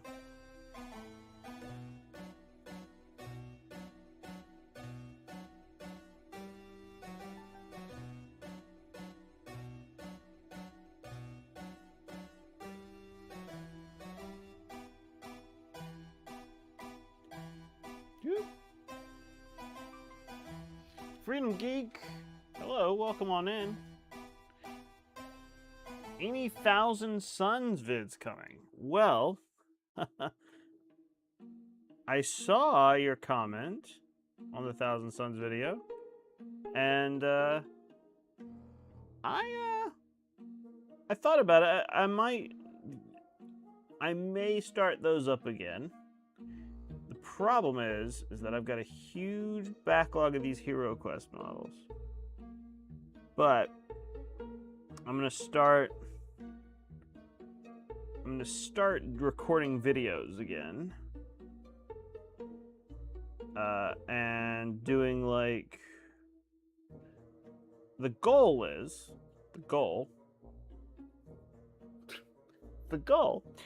to release a new video every week. That's the goal.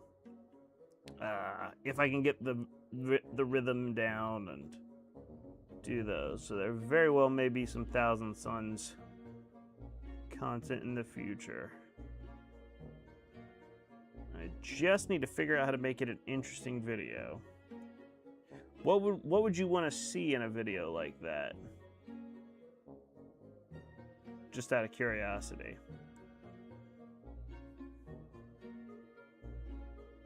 I mean, besides obviously more chaos stuff. Oh, thank you, Freedom Geek. I appreciate that. You know, it would be nice. It'd be nice if I could make this my full-time gig. Quite honestly. And I do my best to make the videos like super, you know, interesting and a little weird. Because that's me. A little weird.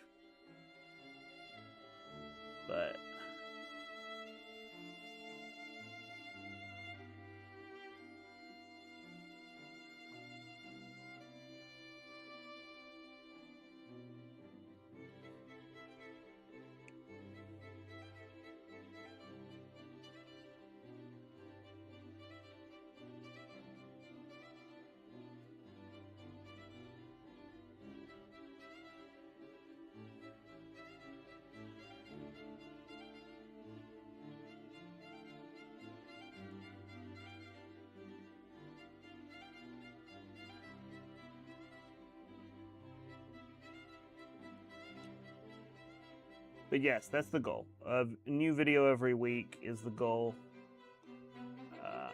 I just need to get into like a rhythm, you know. A Terminator Sorcerer conversion. Demon Prince. Yeah, I could do that. I'd have to get those models, but I can do that. That's for sure. I'd like to do some more conversions and stuff like that on my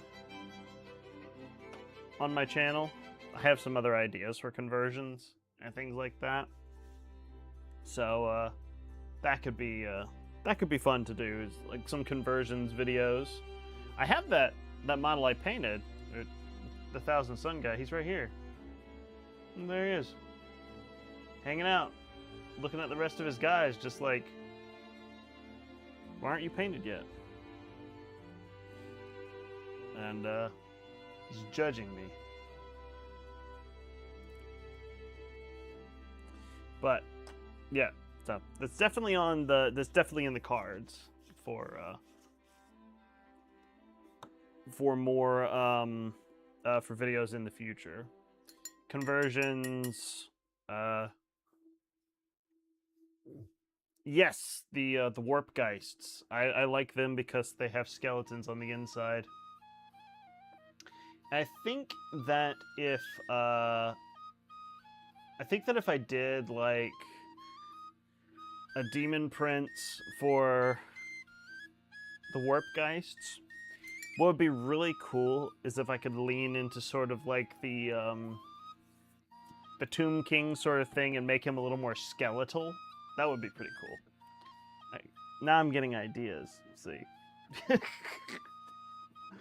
could do like a skeleton-y demon prince. That would be pretty cool.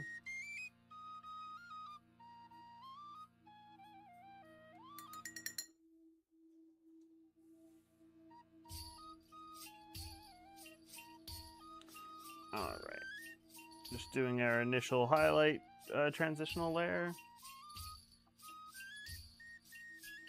Ooh. We've got bots into chat. Ban. Be gone, bot.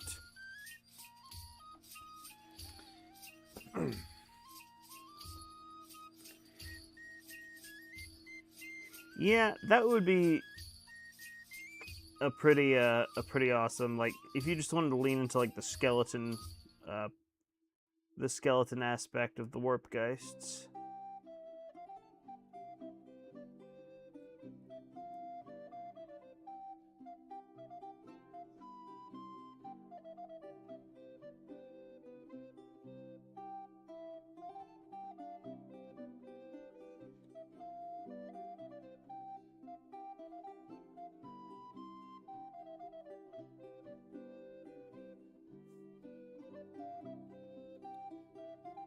You have to do something for them because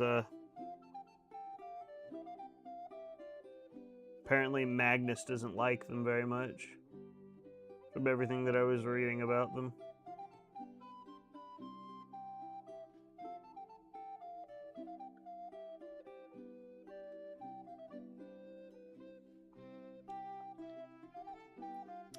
But yeah, so that's definitely something that's in the cards. I definitely want to paint the rest of my Thousand Suns.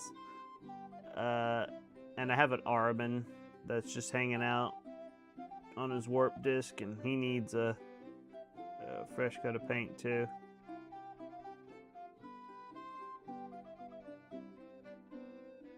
I have a metric ton of orcs that need to be painted as well.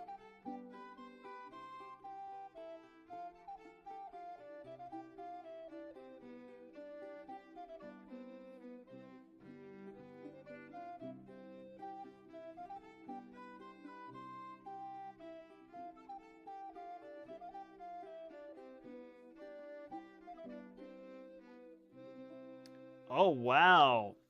Your pile of shame is empty? That deserves a round of applause. And I do not mean that insincerely. That is amazing.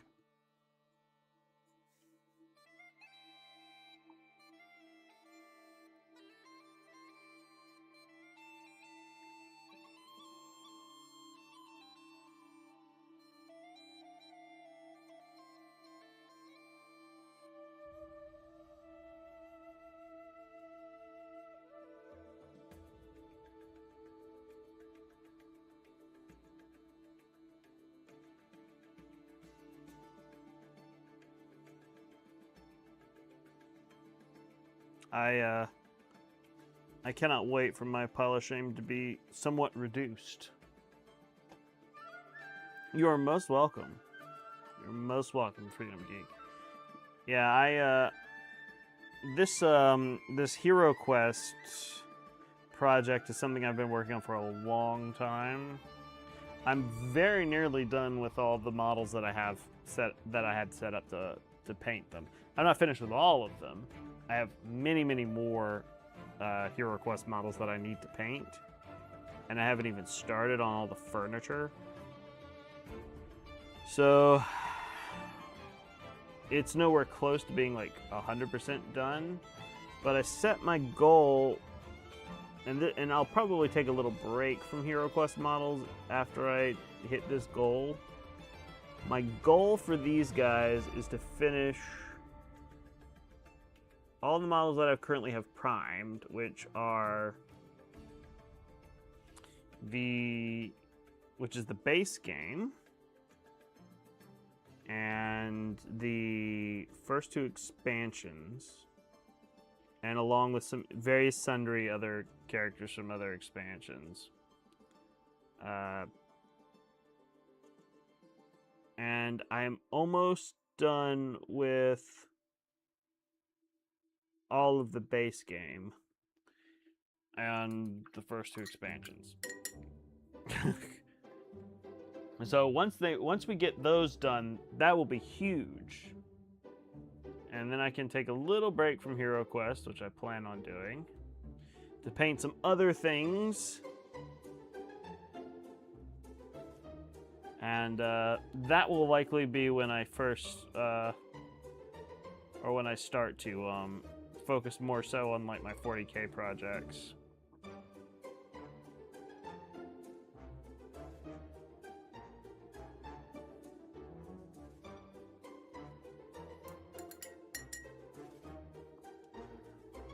So I think of my 40K projects, I probably I'll do the 1,000 Suns first. And the reason for that is because I have the least number of those to paint. And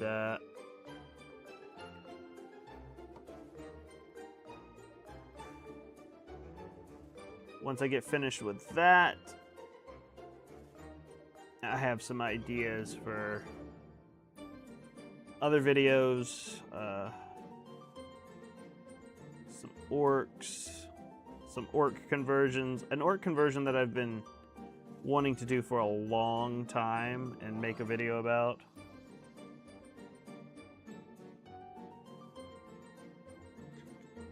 Very stupid idea, but I think it'd be fun.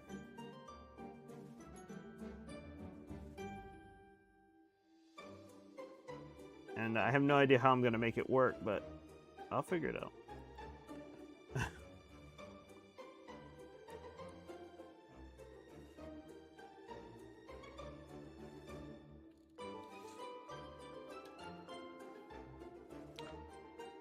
I have played Hero Quest. I've actually played quite a bit of Hero Quest. I love it. It's a game that's so easy to pick up and play, and it was really easy. It's really easy to get people into it as well because the rule set's super simple. And I mean, if you want like super complex combat and like leveling systems and stuff like that, if that's what lights your brain up, then it's not going to be the game for you because it is very simple. But if you want a game that you can play for like 3 or 4 hours, or even less depending on the quest, and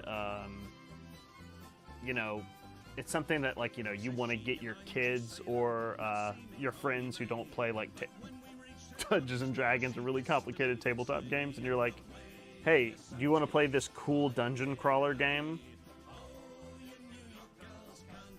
That's the kind of game it is. It's not going to, like, you know, it's not going to make you like read like tons of books and stuff like that. And the rule of cool sort of like supersedes everything. But it's a very simple game to pick up, and I love playing. I've been playing it for years, and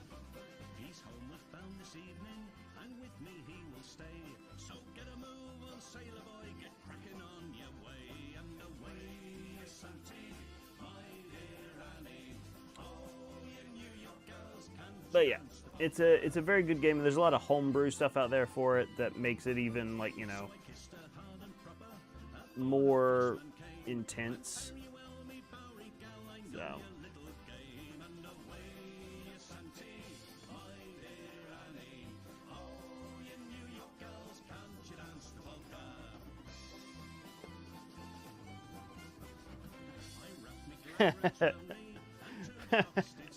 yeah, it's a pretty good gateway drug. And actually, you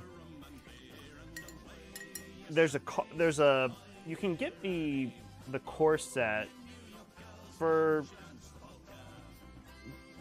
it's not that expensive. Like, if you it's cheaper than a Warhammer set from like a what you call it, like a core box set from Warhammer.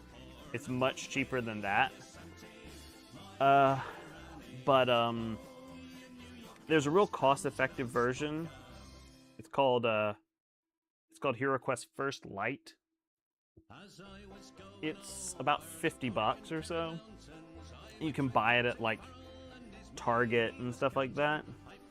It's a different quest line than the original HeroQuest game system. And the big difference between that one is instead of having like these lovely like plastic miniatures of furniture and doors and monsters and stuff like that, instead of that they give you cardboard cutouts. But you still have figurines for the main heroes, and there's a dragon figurine that only comes with that. So that's also an option out there that they released last year for the folks who are like more casual gamers, because you can always like you can buy that and then be like, oh well, I'm kind of interested in like, you know, and kind of playing like, you know, the big core set. Then you can buy that in addition, and you're not losing anything, you're only gaining stuff.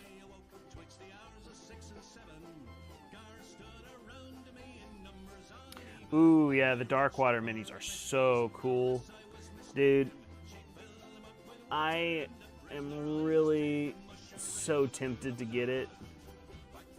But my only thing is, like, when I saw that, and this is just me being a board game snob, when I saw that the board for Darkwater was basically just a book with some hex squares on it,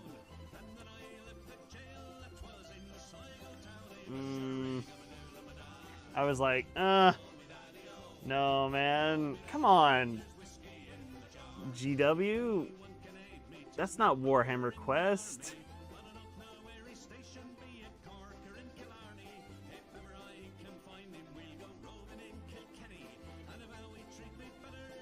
Warhammer Quest is like modular tiles and doors, and you build the dungeon as you go along. Like, why are we doing this thing with like a book with hex tiles in it?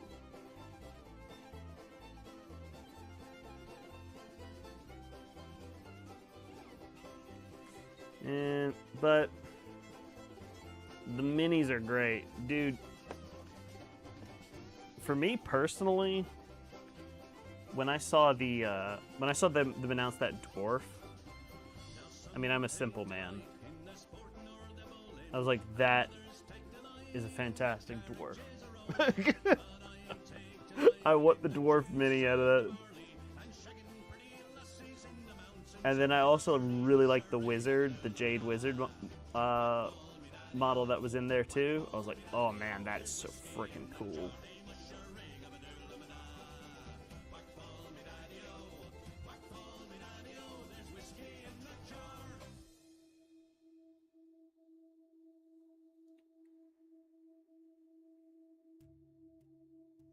So those are the ones that I was the most excited about when I saw it come out.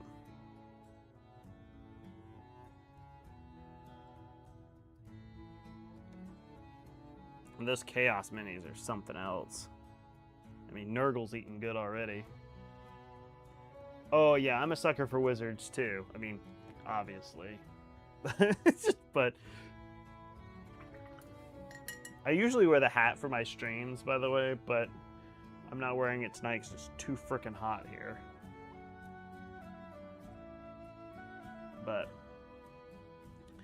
yeah, I'm a real sucker for the wizards.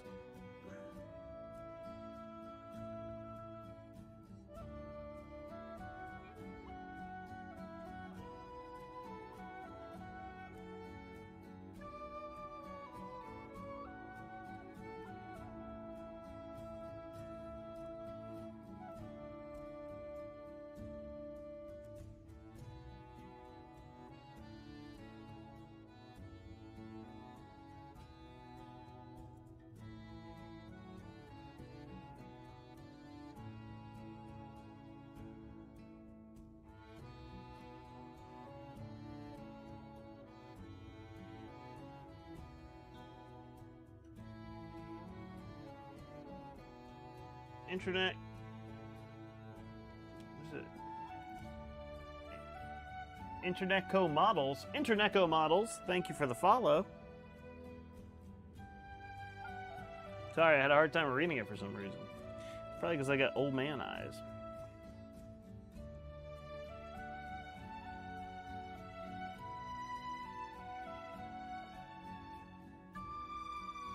And these, just these highlights here on the Fishman.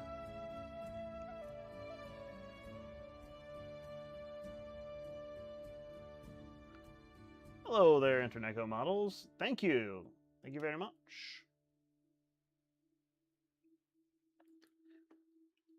And you posted your Thousand Suns army on the Thousand Suns Reddit the other day. Oh.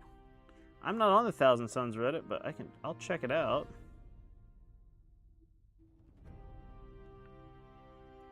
Because I always love to see a good army. Especially a fully painted army.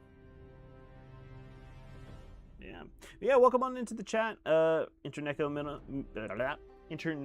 Models. Thanks for stopping by. Are you working on anything at the moment? Are you painting? If you are painting, thanks for hanging out. If you're not painting, that's cool too. Still, thanks for hanging out.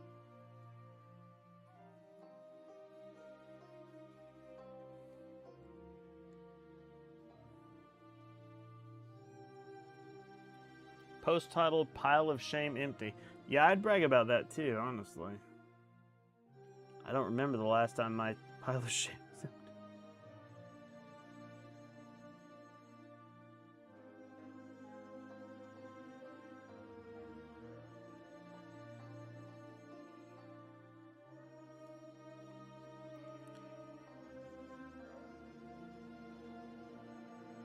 The funniest thing that's ever happened to me is I posted a YouTube short at one point, or it might have, yeah, it was a YouTube short or Instagram reel.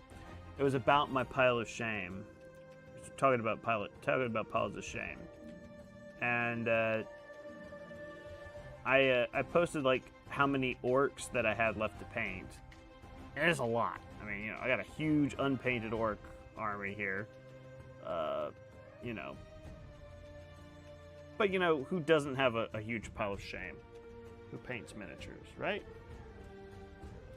And, you know, that was my thought. And I just posted it, not thinking anything of it. Somebody comments on it. It's like, hey, if you're not going to paint all those, I'll take them. And I'm just like, dude, I never said that I wasn't going to paint them.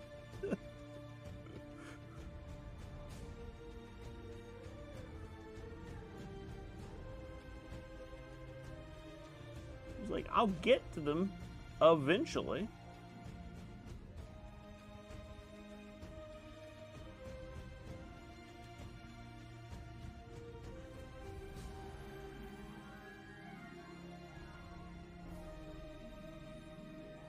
Yeah, I know, right? The desperation. I mean, I get it, you know.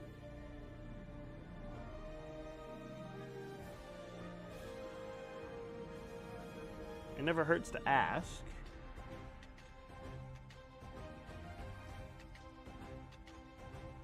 And Warhammer's not a cheap hobby, so, you know.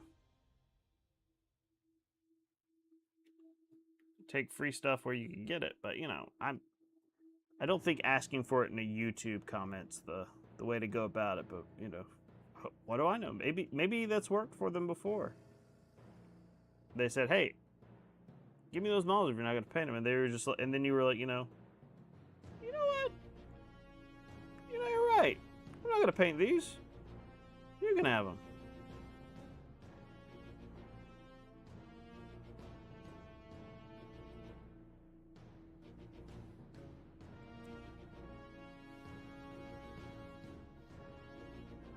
But, you know, I think that, I mean, my pile of shame has only grown over the years because I make the mistake of,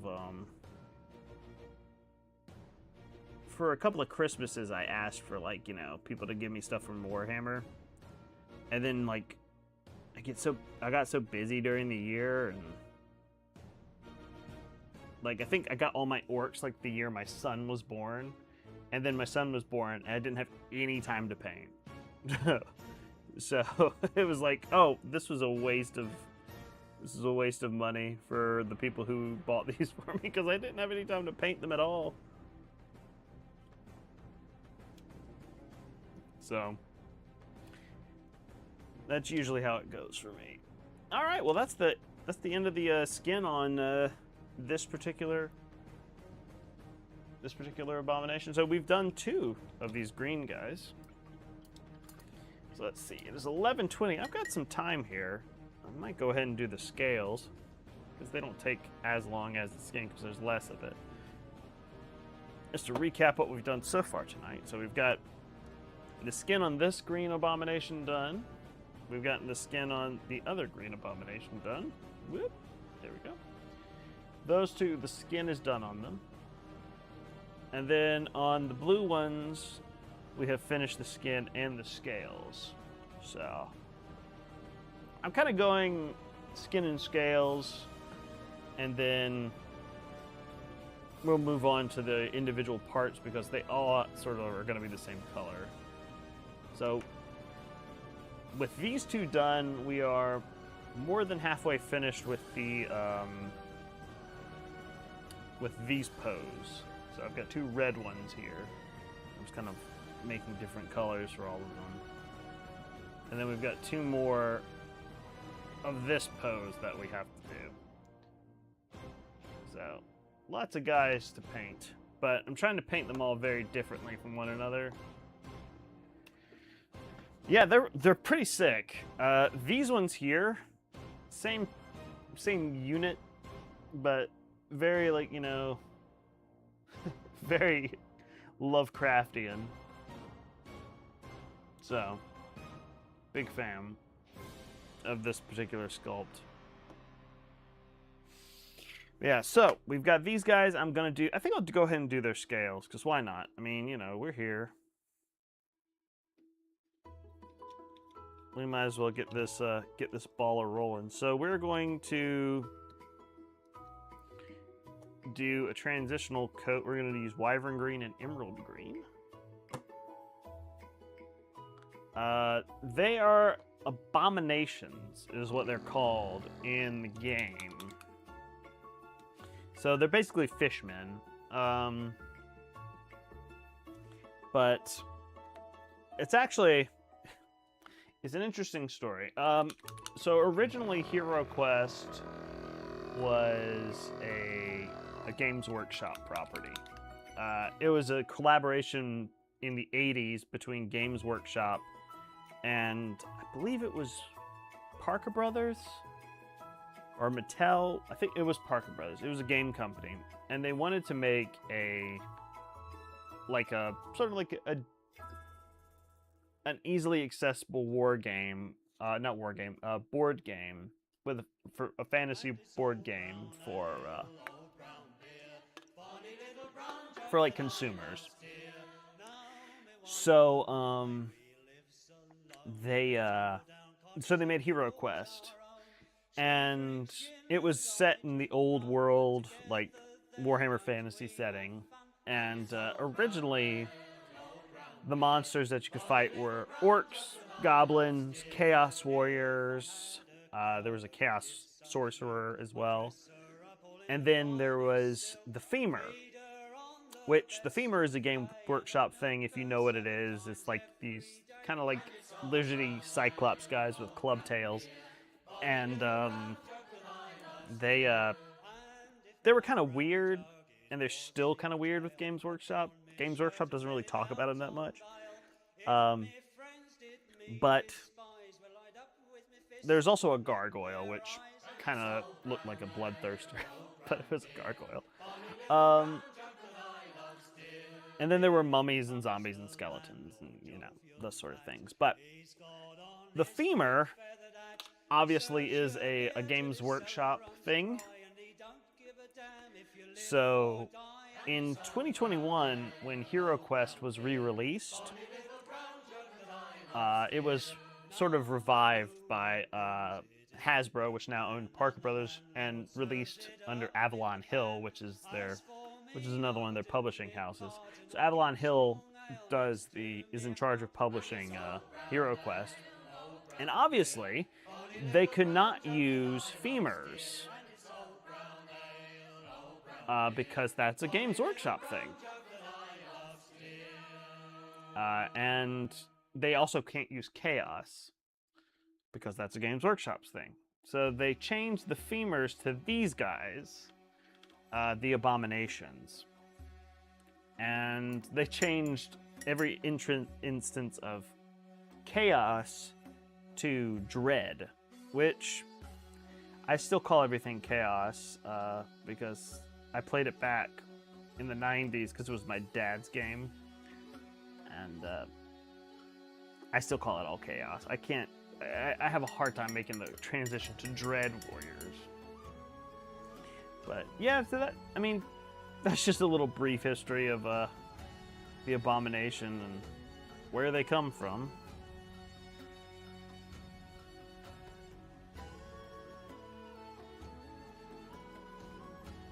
And I have some updated femur models that I bought online that I still use during Hero Quest because I kind of missed the femur. And a lot of times it doesn't make a lot of sense for a fish man to just pop out of nowhere in the dungeon.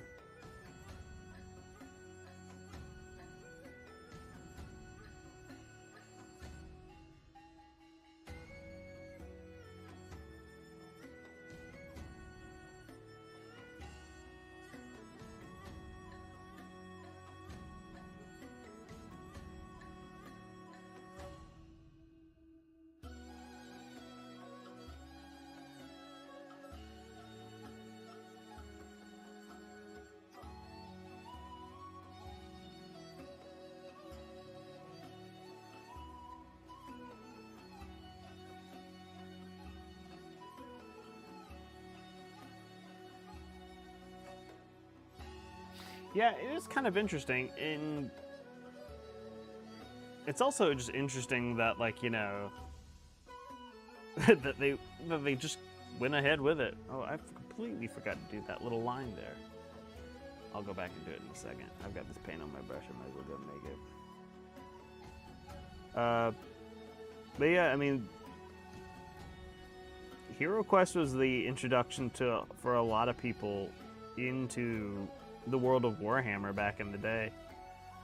I remember when I was a kid, I didn't even know that it was part of Warhammer until, believe it or not, until I played Warhammer Age of Reckoning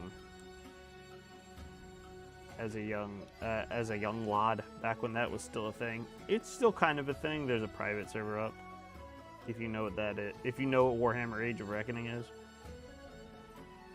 But yeah, I played that back in the day, and then I was like, wait, Chaos Warriors, orcs, goblins, is this? And then I looked it up. Yes, Hero Quest is just Warhammer. That was my first introduction so Hero Quest was my first introduction to the world of Warhammer.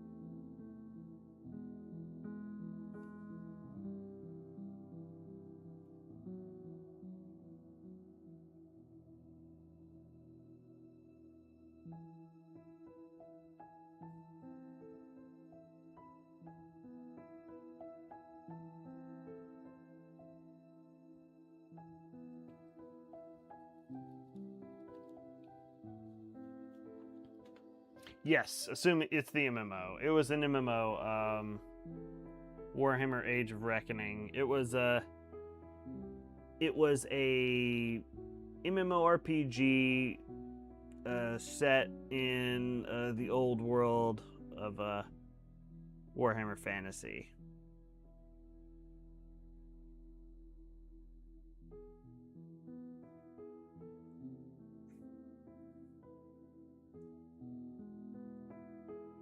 It was the official servers were shut down years ago, but there's private servers up, and or a private server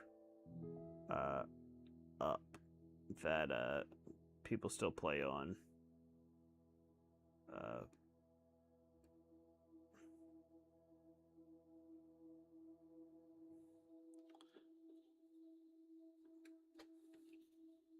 Because I guess a lot of people loved it. I mean, I liked it. It was cool. I ultimately went back to World of Warcraft, but you know, that was just me.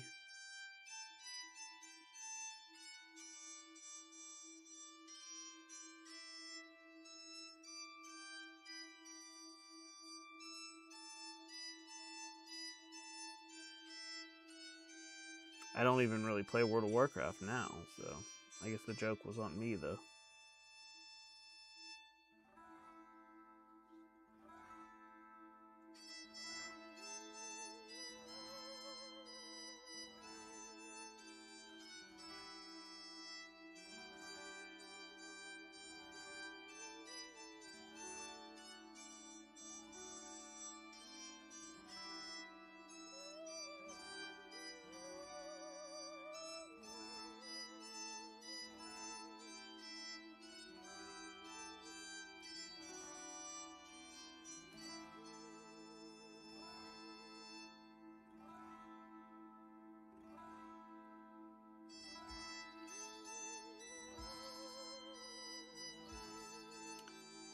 All right, Freedom Geek, thanks for hanging out. Appreciate it. Glad you stopped by. I will be around more, more than likely.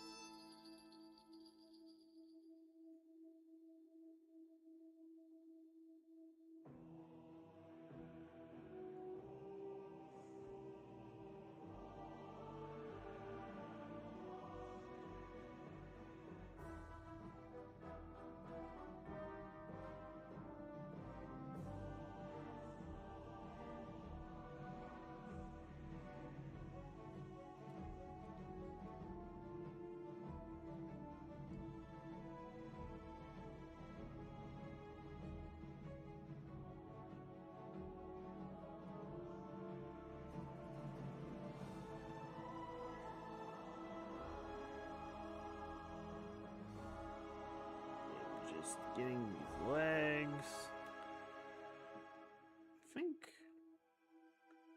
And then that'll be it for that color there.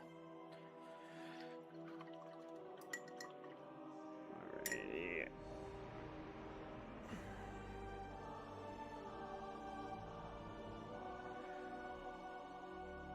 Now we're just gonna do straight up emerald green.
I think we'll paint the scales on the green guys here, and then we will call it a night. It is 11:30 my time. It's getting a little bit late.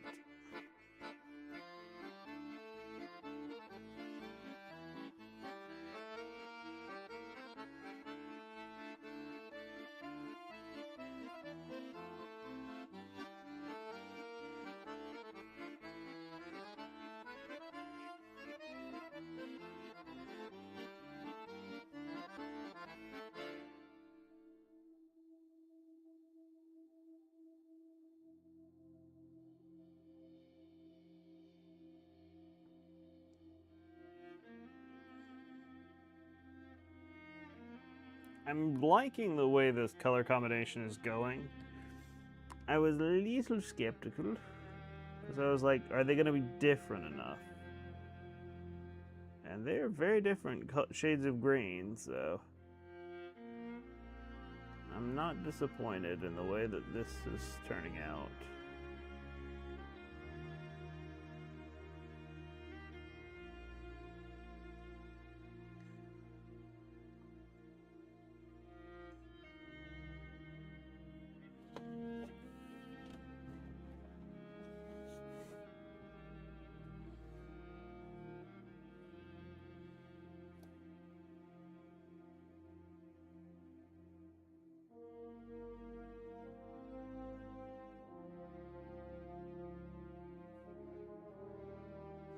But just looking at them side by side, they're very different colors.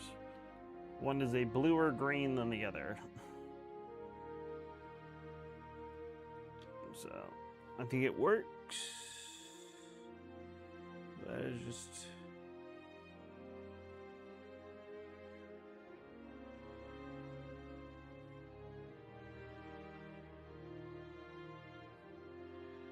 It's just one man's opinion.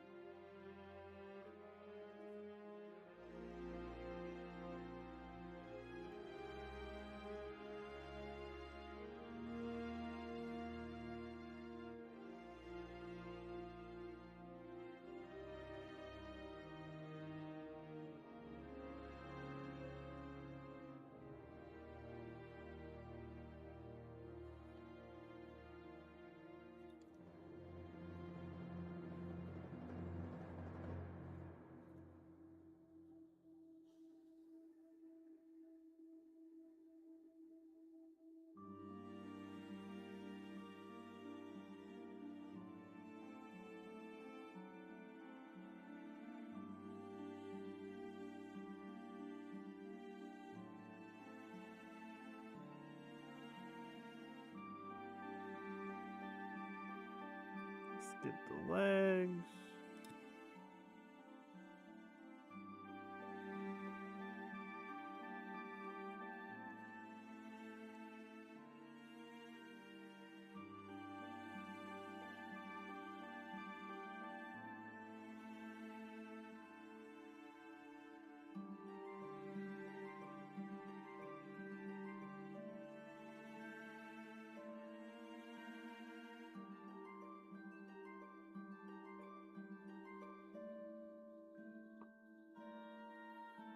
Woo!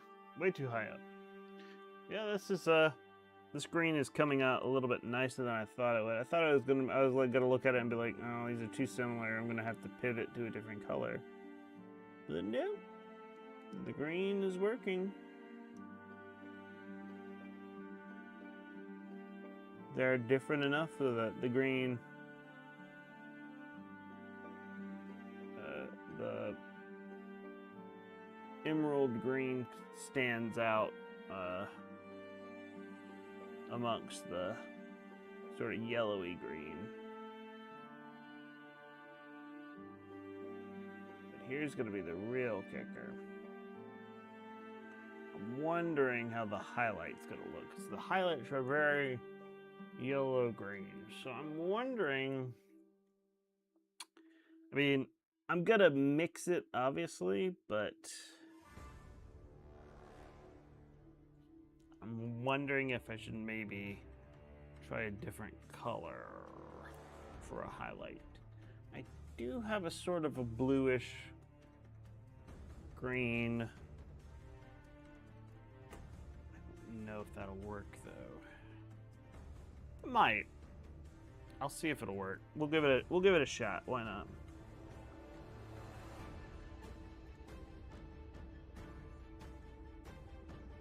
All right, we're good there.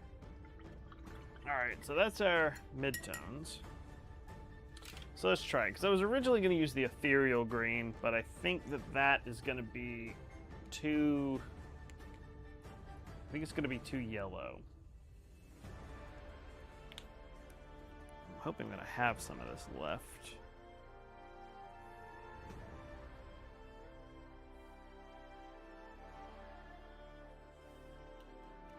I may not have any of this paint color left. I'm looking at my, I have some War Boss green here. This is a little bit of a mintier green. I do have some, so we'll go with that.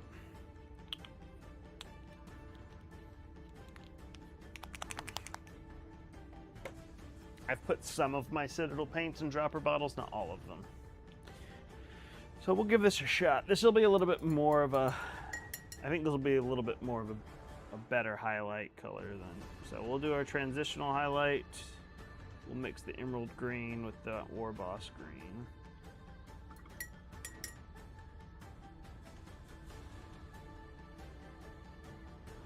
Oh, this paint's very thin.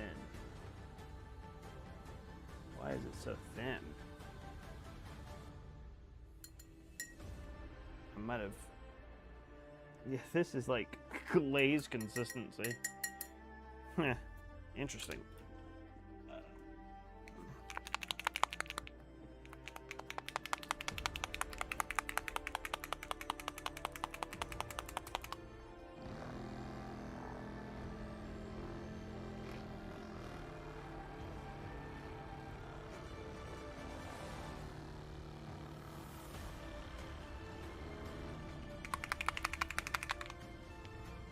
This is a fairly old paint, so.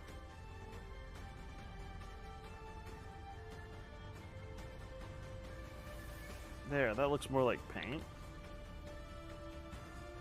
And less like a wash.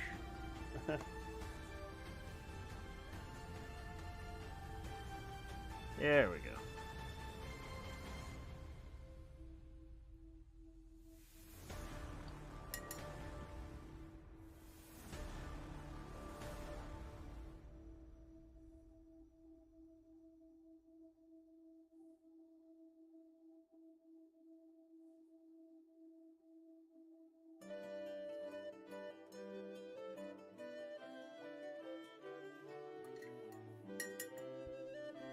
Okay.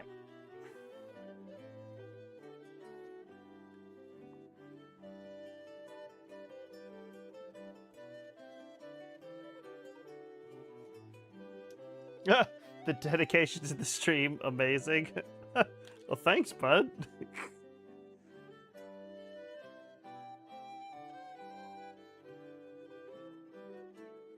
I'm just talking to myself constantly. You know?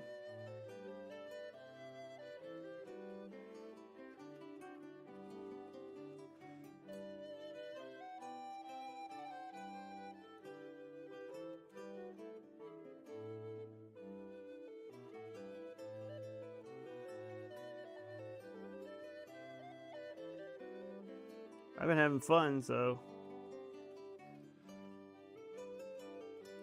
You've been editing this whole time. I'm getting the brain fuzzies.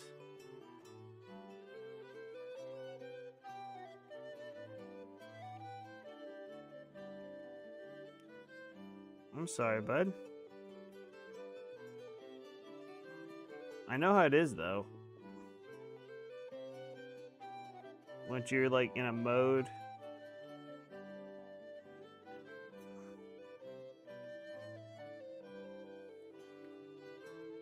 You know? You kind of just, like, lock in, and you don't want to stop. Or you have the opposite problem. Where you've been editing for so long that you just kind of like, it all starts to like blend together. And you're just kind of like, what day is it? What time is it? How long have I been doing this? Will I ever escape from this hell? That's the opposite end. It's like both. Yeah, yeah, it's a necessity. Yeah, when content creation's your full-time job, it kind of, you can't really afford to just be like, you know, oh, I'll get this done later, you know?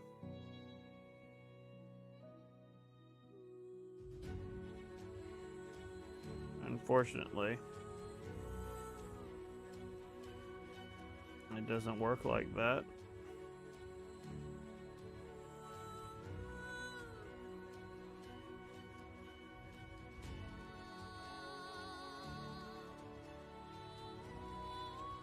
Because too many of those damn people are so needy.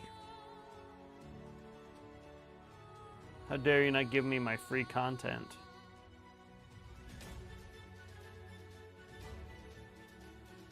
I deserve free content, Travis.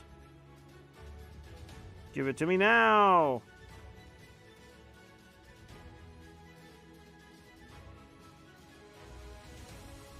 I joke. Exactly. The skeleton army waits for no one.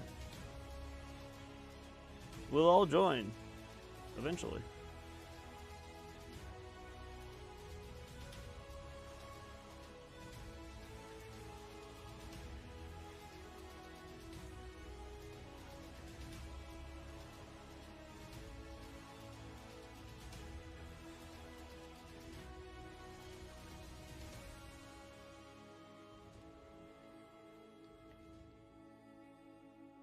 Eventually.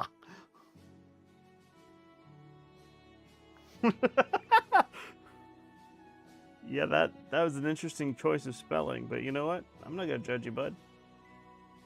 You got the brain scramblies.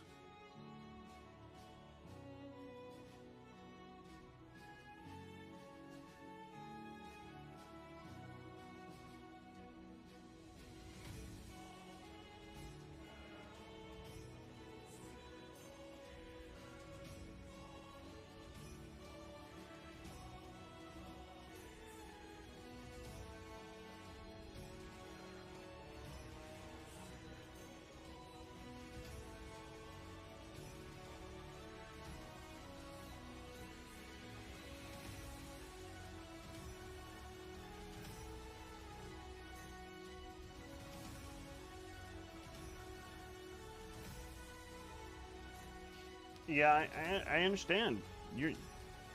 I would be tired too if I was doing all that editing, which I will be at some point. So I look forward to it? Question mark. Maybe not as much editing as you. I'm not going to release a video every day. I'm not crazy.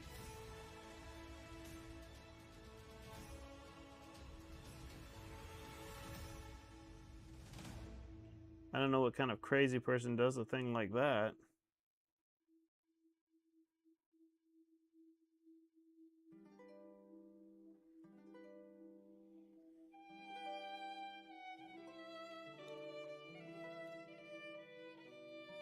Well, thank you.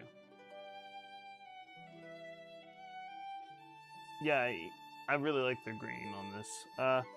Oh, so you're doing the weekly long video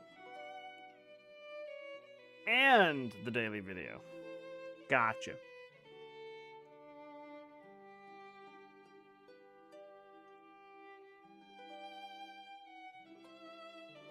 Yeah, no, my brain would be mush too, bud.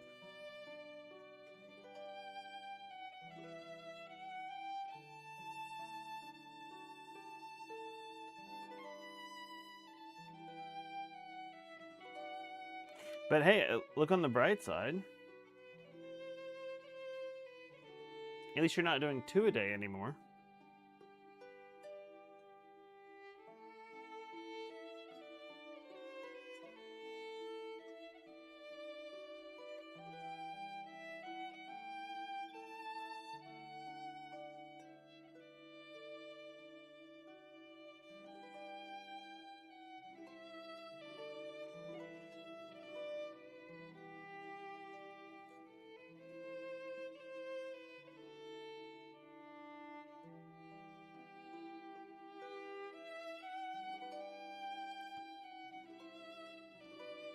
Yeah, or working 3 jobs. Yeah, that too.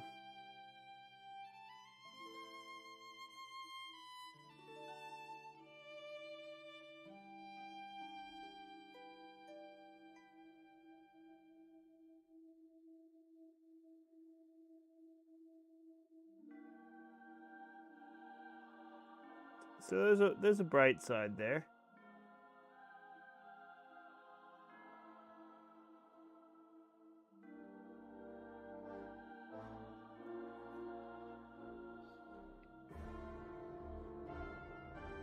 Alright. Just one final highlight. And this is just going to be the straight up War Boss green.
That looks alright.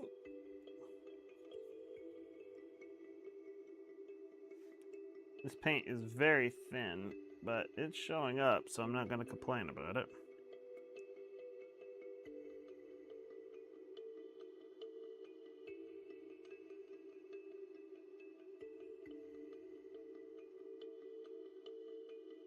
And he thinks that maybe the pigment and the medium separated a little bit.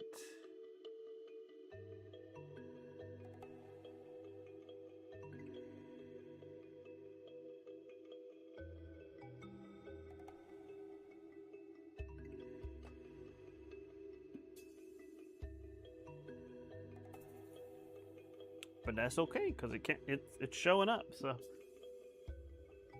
Oh yeah. We finished the second one as well, so. A little bit of a slightly different vibe with these guys. I said this is more like a saltwater fishman, and this is more like a freshwater fishman. It's got more of a creature from the Black Lagoon vibe to it.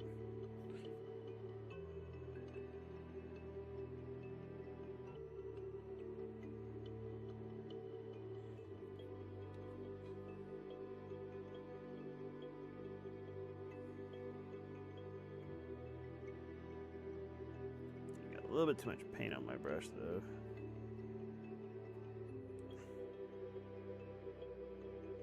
Yeah, the like the gray skin or the white skin is what makes that blue work. Because if it was all blue, it would be a little like, you know, little boring. Also, but for some reason this Now we are ready to head for the horn away, hey, roll and go.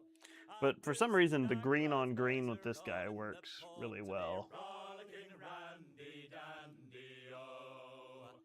Heave a pull, oh, heave away, away, hey, roll and go. Our anchor's on board and our cable is stored to me, rollicking randy dandy oh. Rouse to our bullies, ye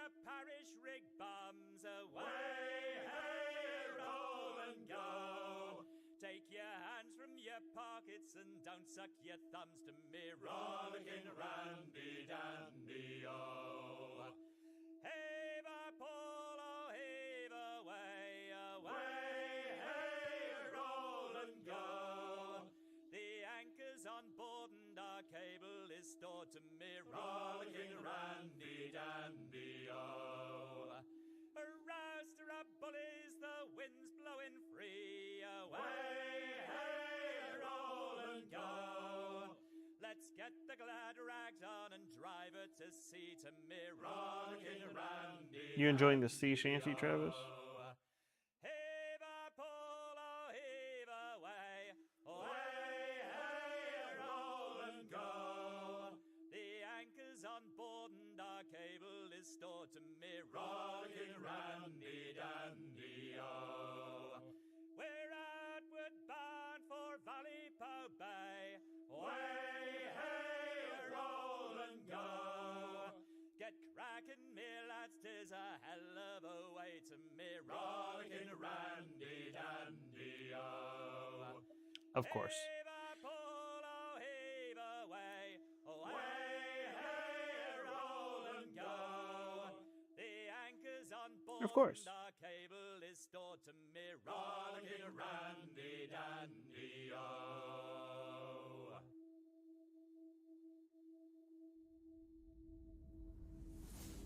I think in a past life, Travis, you and I were just pirates.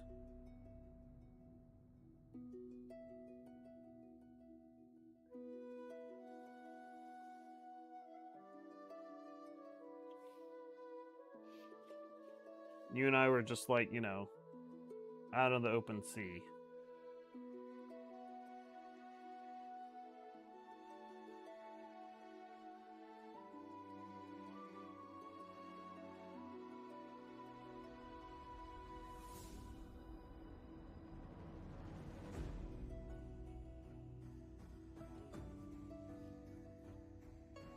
It's true, we could go be pirates.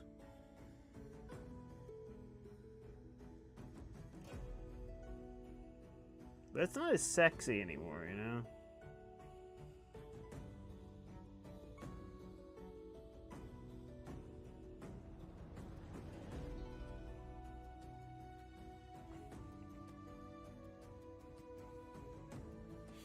But, I mean, I think if I was a pirate in a past life, I was Stede Bonnet.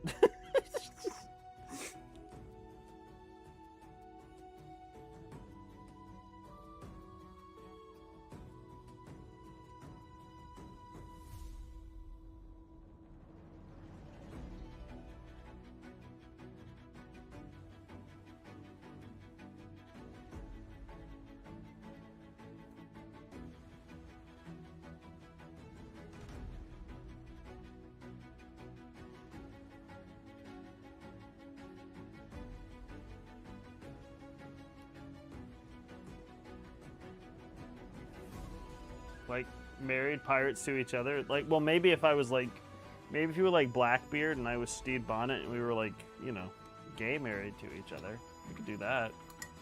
Go back in time and be gay pirates together. Why not?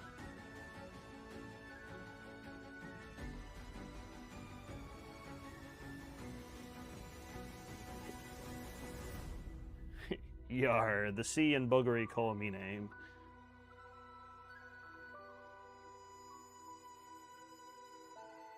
It's very true. That is a pretty dope color scheme, if I have to say so myself.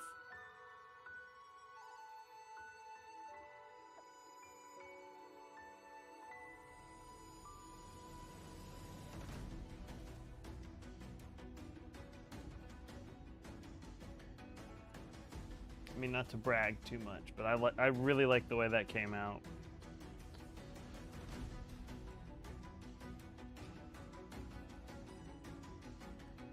Give me myself a little pat on the back. I'm really proud of this.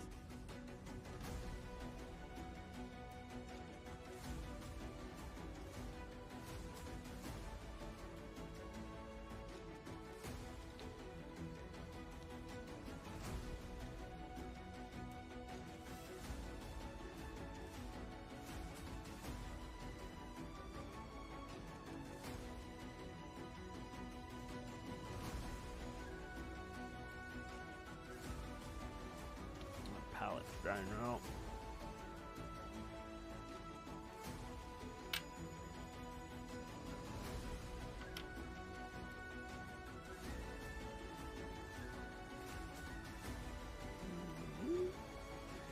Water.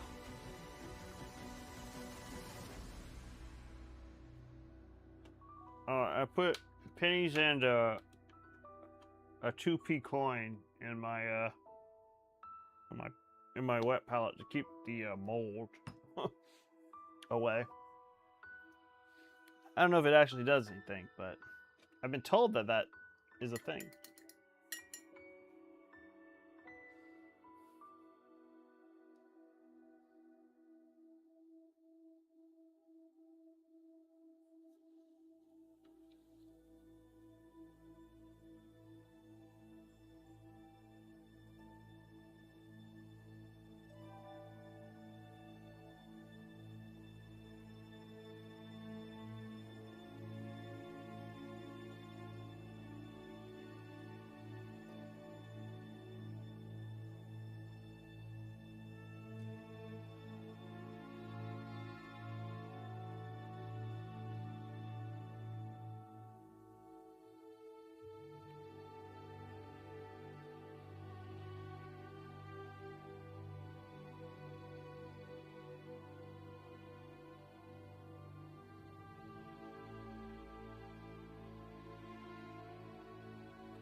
Alright. We are going to finish up the scales.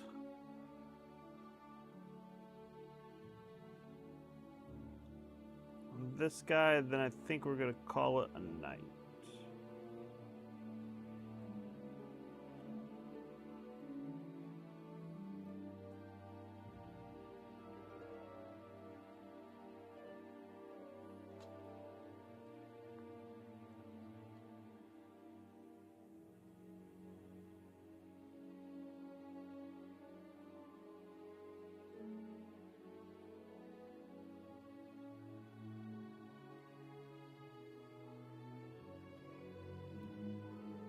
As it is getting very late. It is 12:04.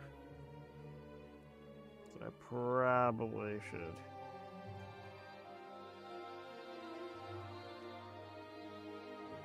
sign off soon.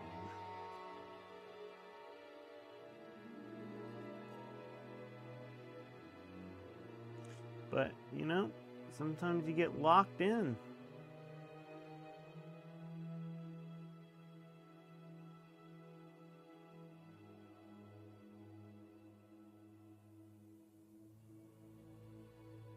And also, I've already got this paint on my palette, so I just want to use it.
Maybe I'm feeling nautical because I'm painting all these fishmen.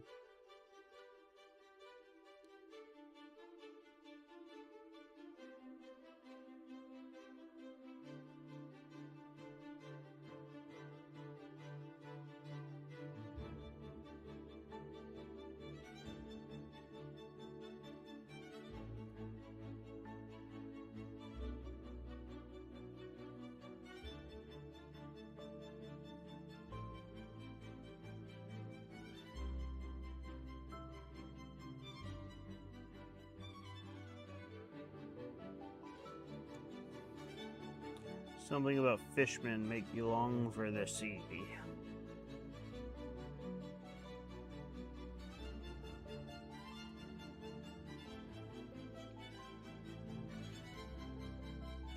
Why is there water here? Oh, probably because of my spray bottle.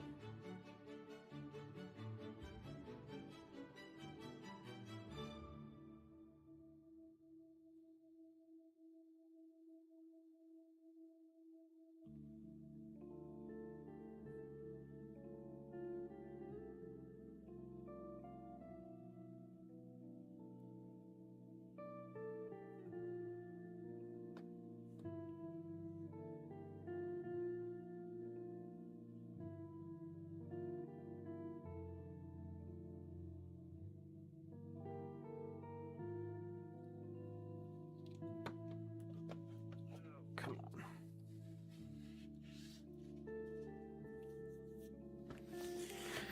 All righty.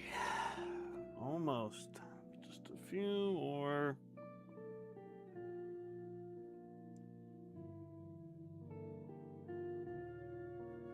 A few more scales.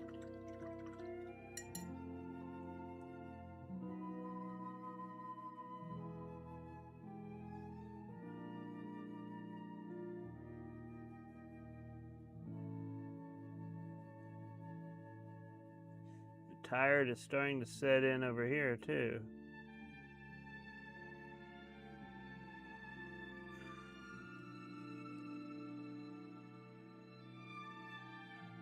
But it is much later for me than it is for you, Travis.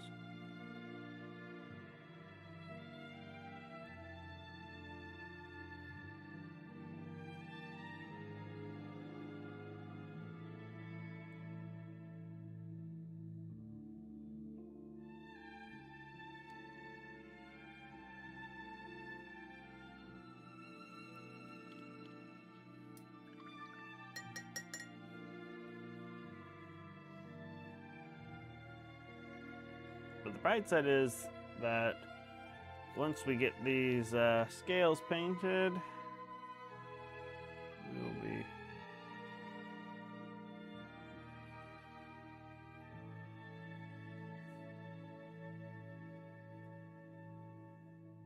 halfway done with the scales and skin on these fishmen.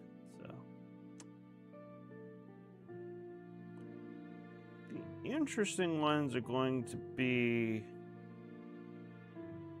the very squiddly ones.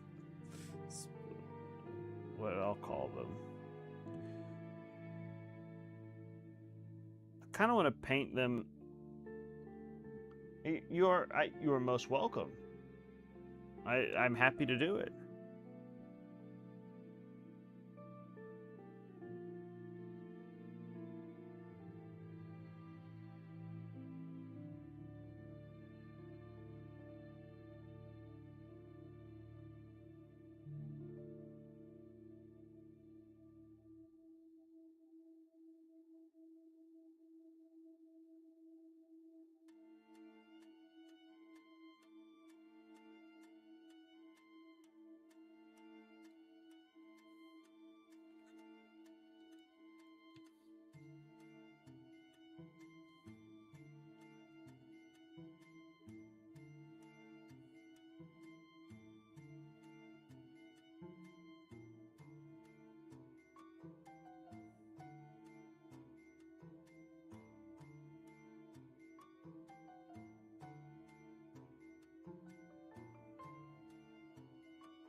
Alrighty. We are quickly approaching the highlight phase.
Right, just a little bit on this leg here.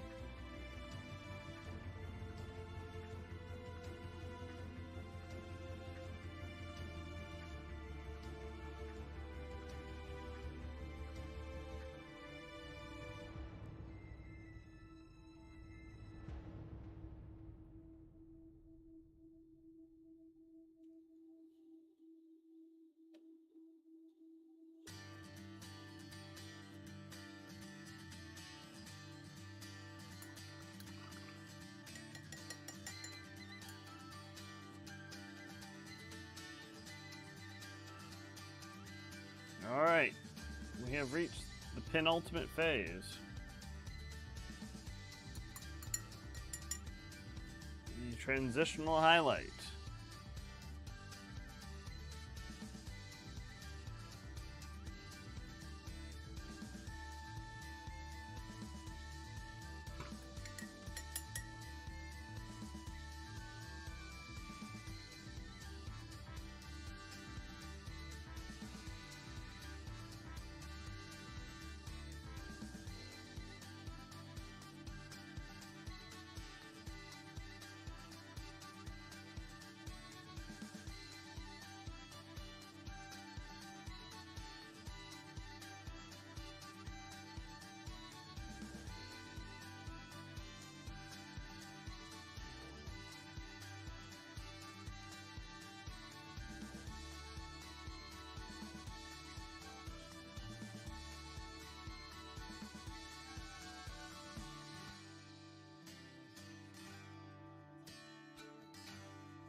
Oh, a little jump in the music there. All right. Sorry if I'm quiet. I'm getting tired, and I'm trying to focus on getting this thing finished. I also kind of got in a zone there for a second.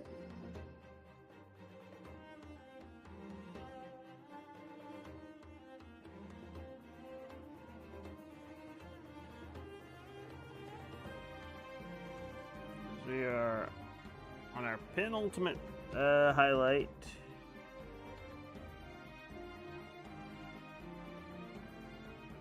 This is the transitional highlight.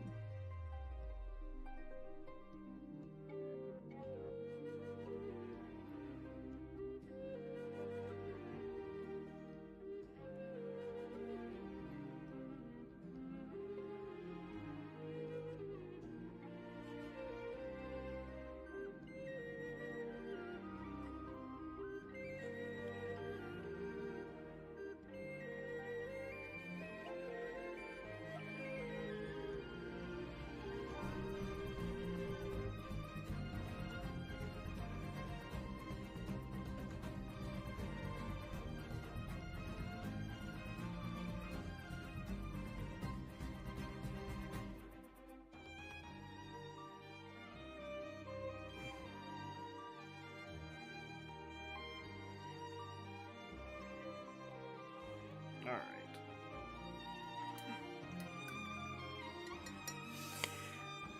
On to our final highlight.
It's a very thin paint for some reason. I think it's old and it started to separate. Because I'm like trying to use it, but it's like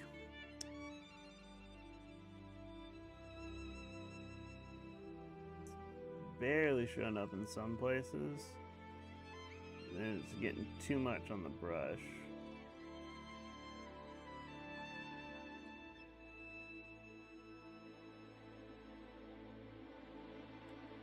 There we go. I mean, it's showing up. It's just very sparse in some places. Let me go back over those highlights. Because it did not show up very well on these upper plates here. Just kind of disappeared.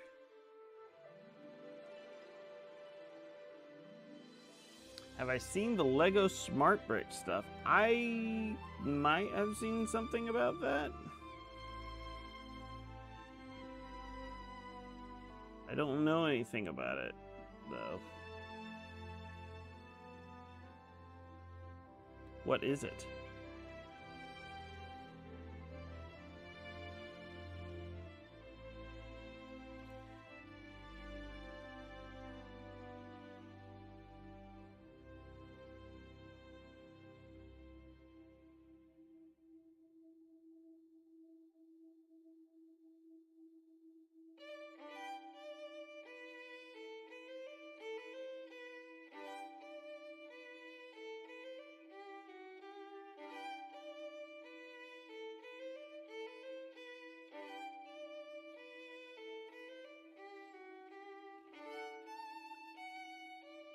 It's programmable for lights and sound based on proximity and color triggers. Oh, that's cool.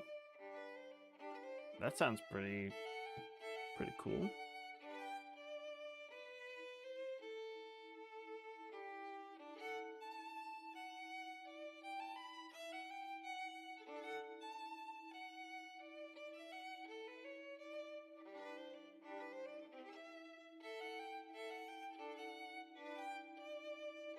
Oh yeah, I think I did see something on Instagram,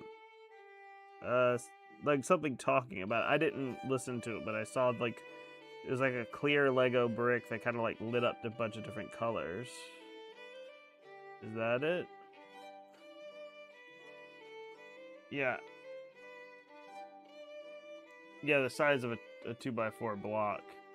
Is it like what when it says it like reacts to color triggers? Like, will it like change color based on like other bricks that are like attached to it or something?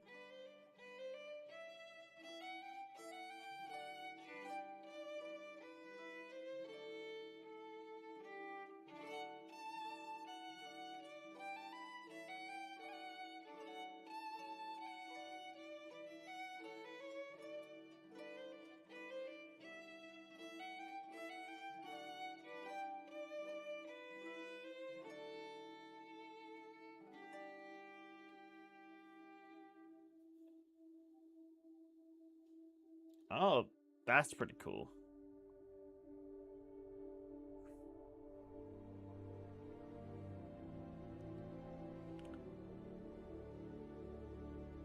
It's incredible that it fits in that a tiny brick.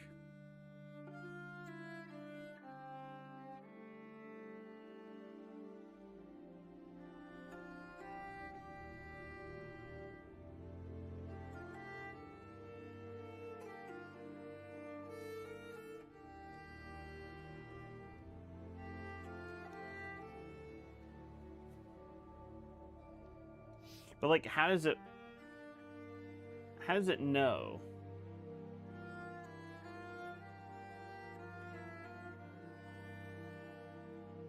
Does it have like sensors on it or something?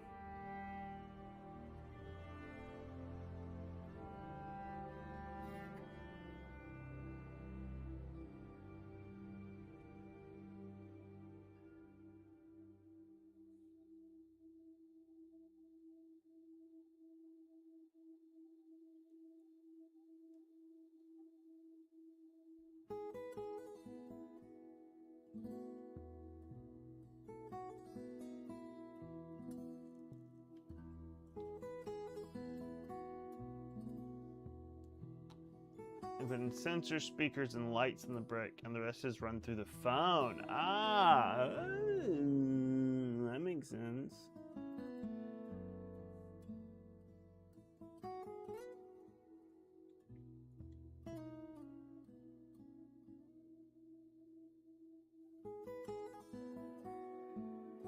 Makes sense. Everybody got these tiny computers in their pockets.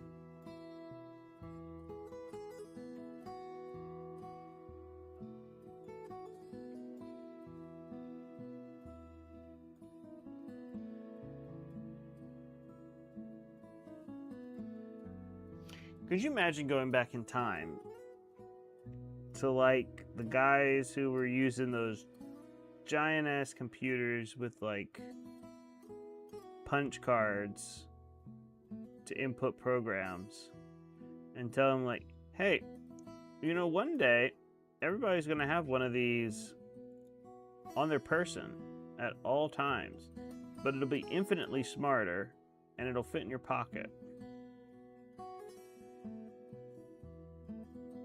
How do you think they would react?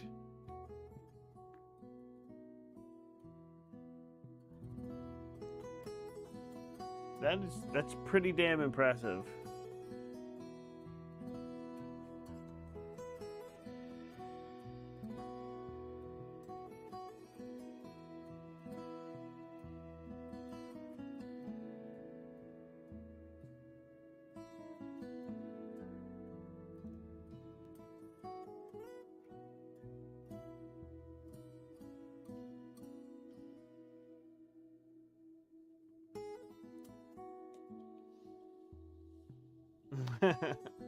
Well, I mean, no, Travis, what I'm saying is, like, you know, the guys, not just anybody, but like the guys who had computers that were the size of rooms, you know? They were using punch cards to like input programs into computers.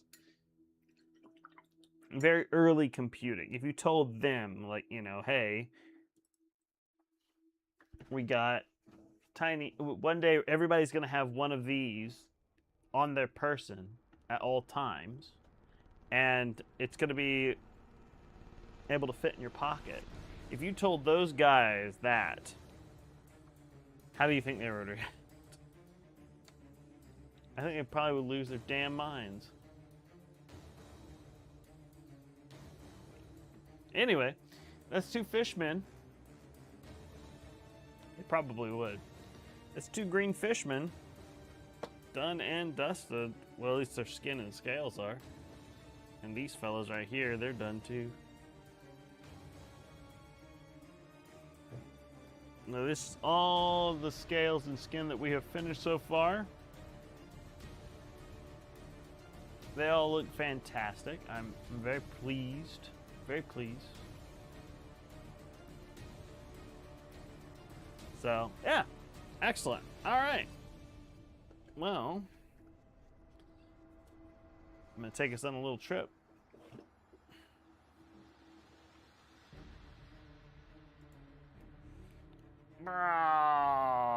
Holy.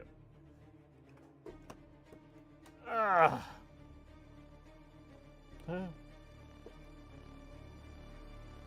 you go. You can see in the background that I got some new paint racks. It's pretty awesome. Pretty pleased with that. That way all my shit's nice and organized. All right, well, you know what time it is.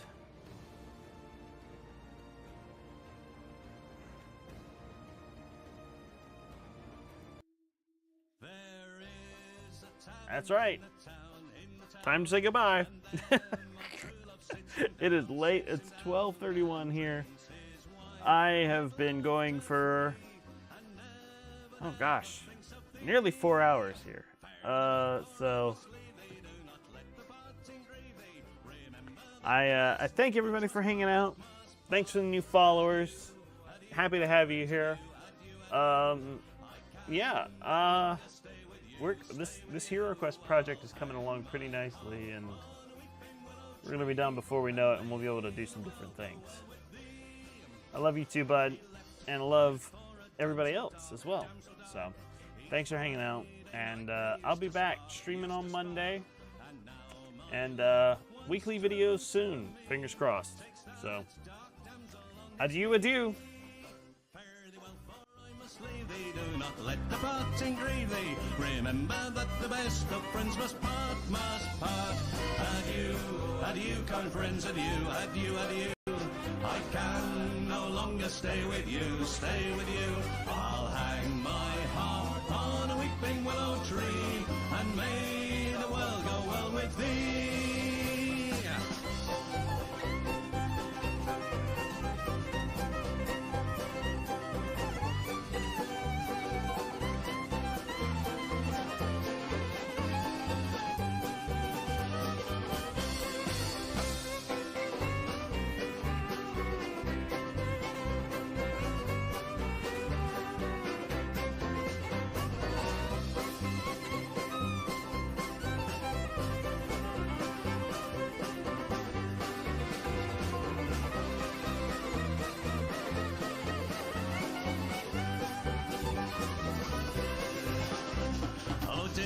My grave both wide and deep, wide and deep.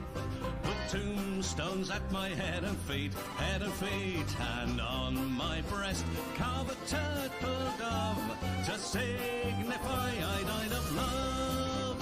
Fare thee well, for I must leave thee. Do not let the parting grieve thee. Remember that the best of friends must part, must part. Adieu, adieu, kind friends, adieu, adieu, adieu. I can no longer to stay with you, stay with you. I'll hang my harp on a weeping willow tree.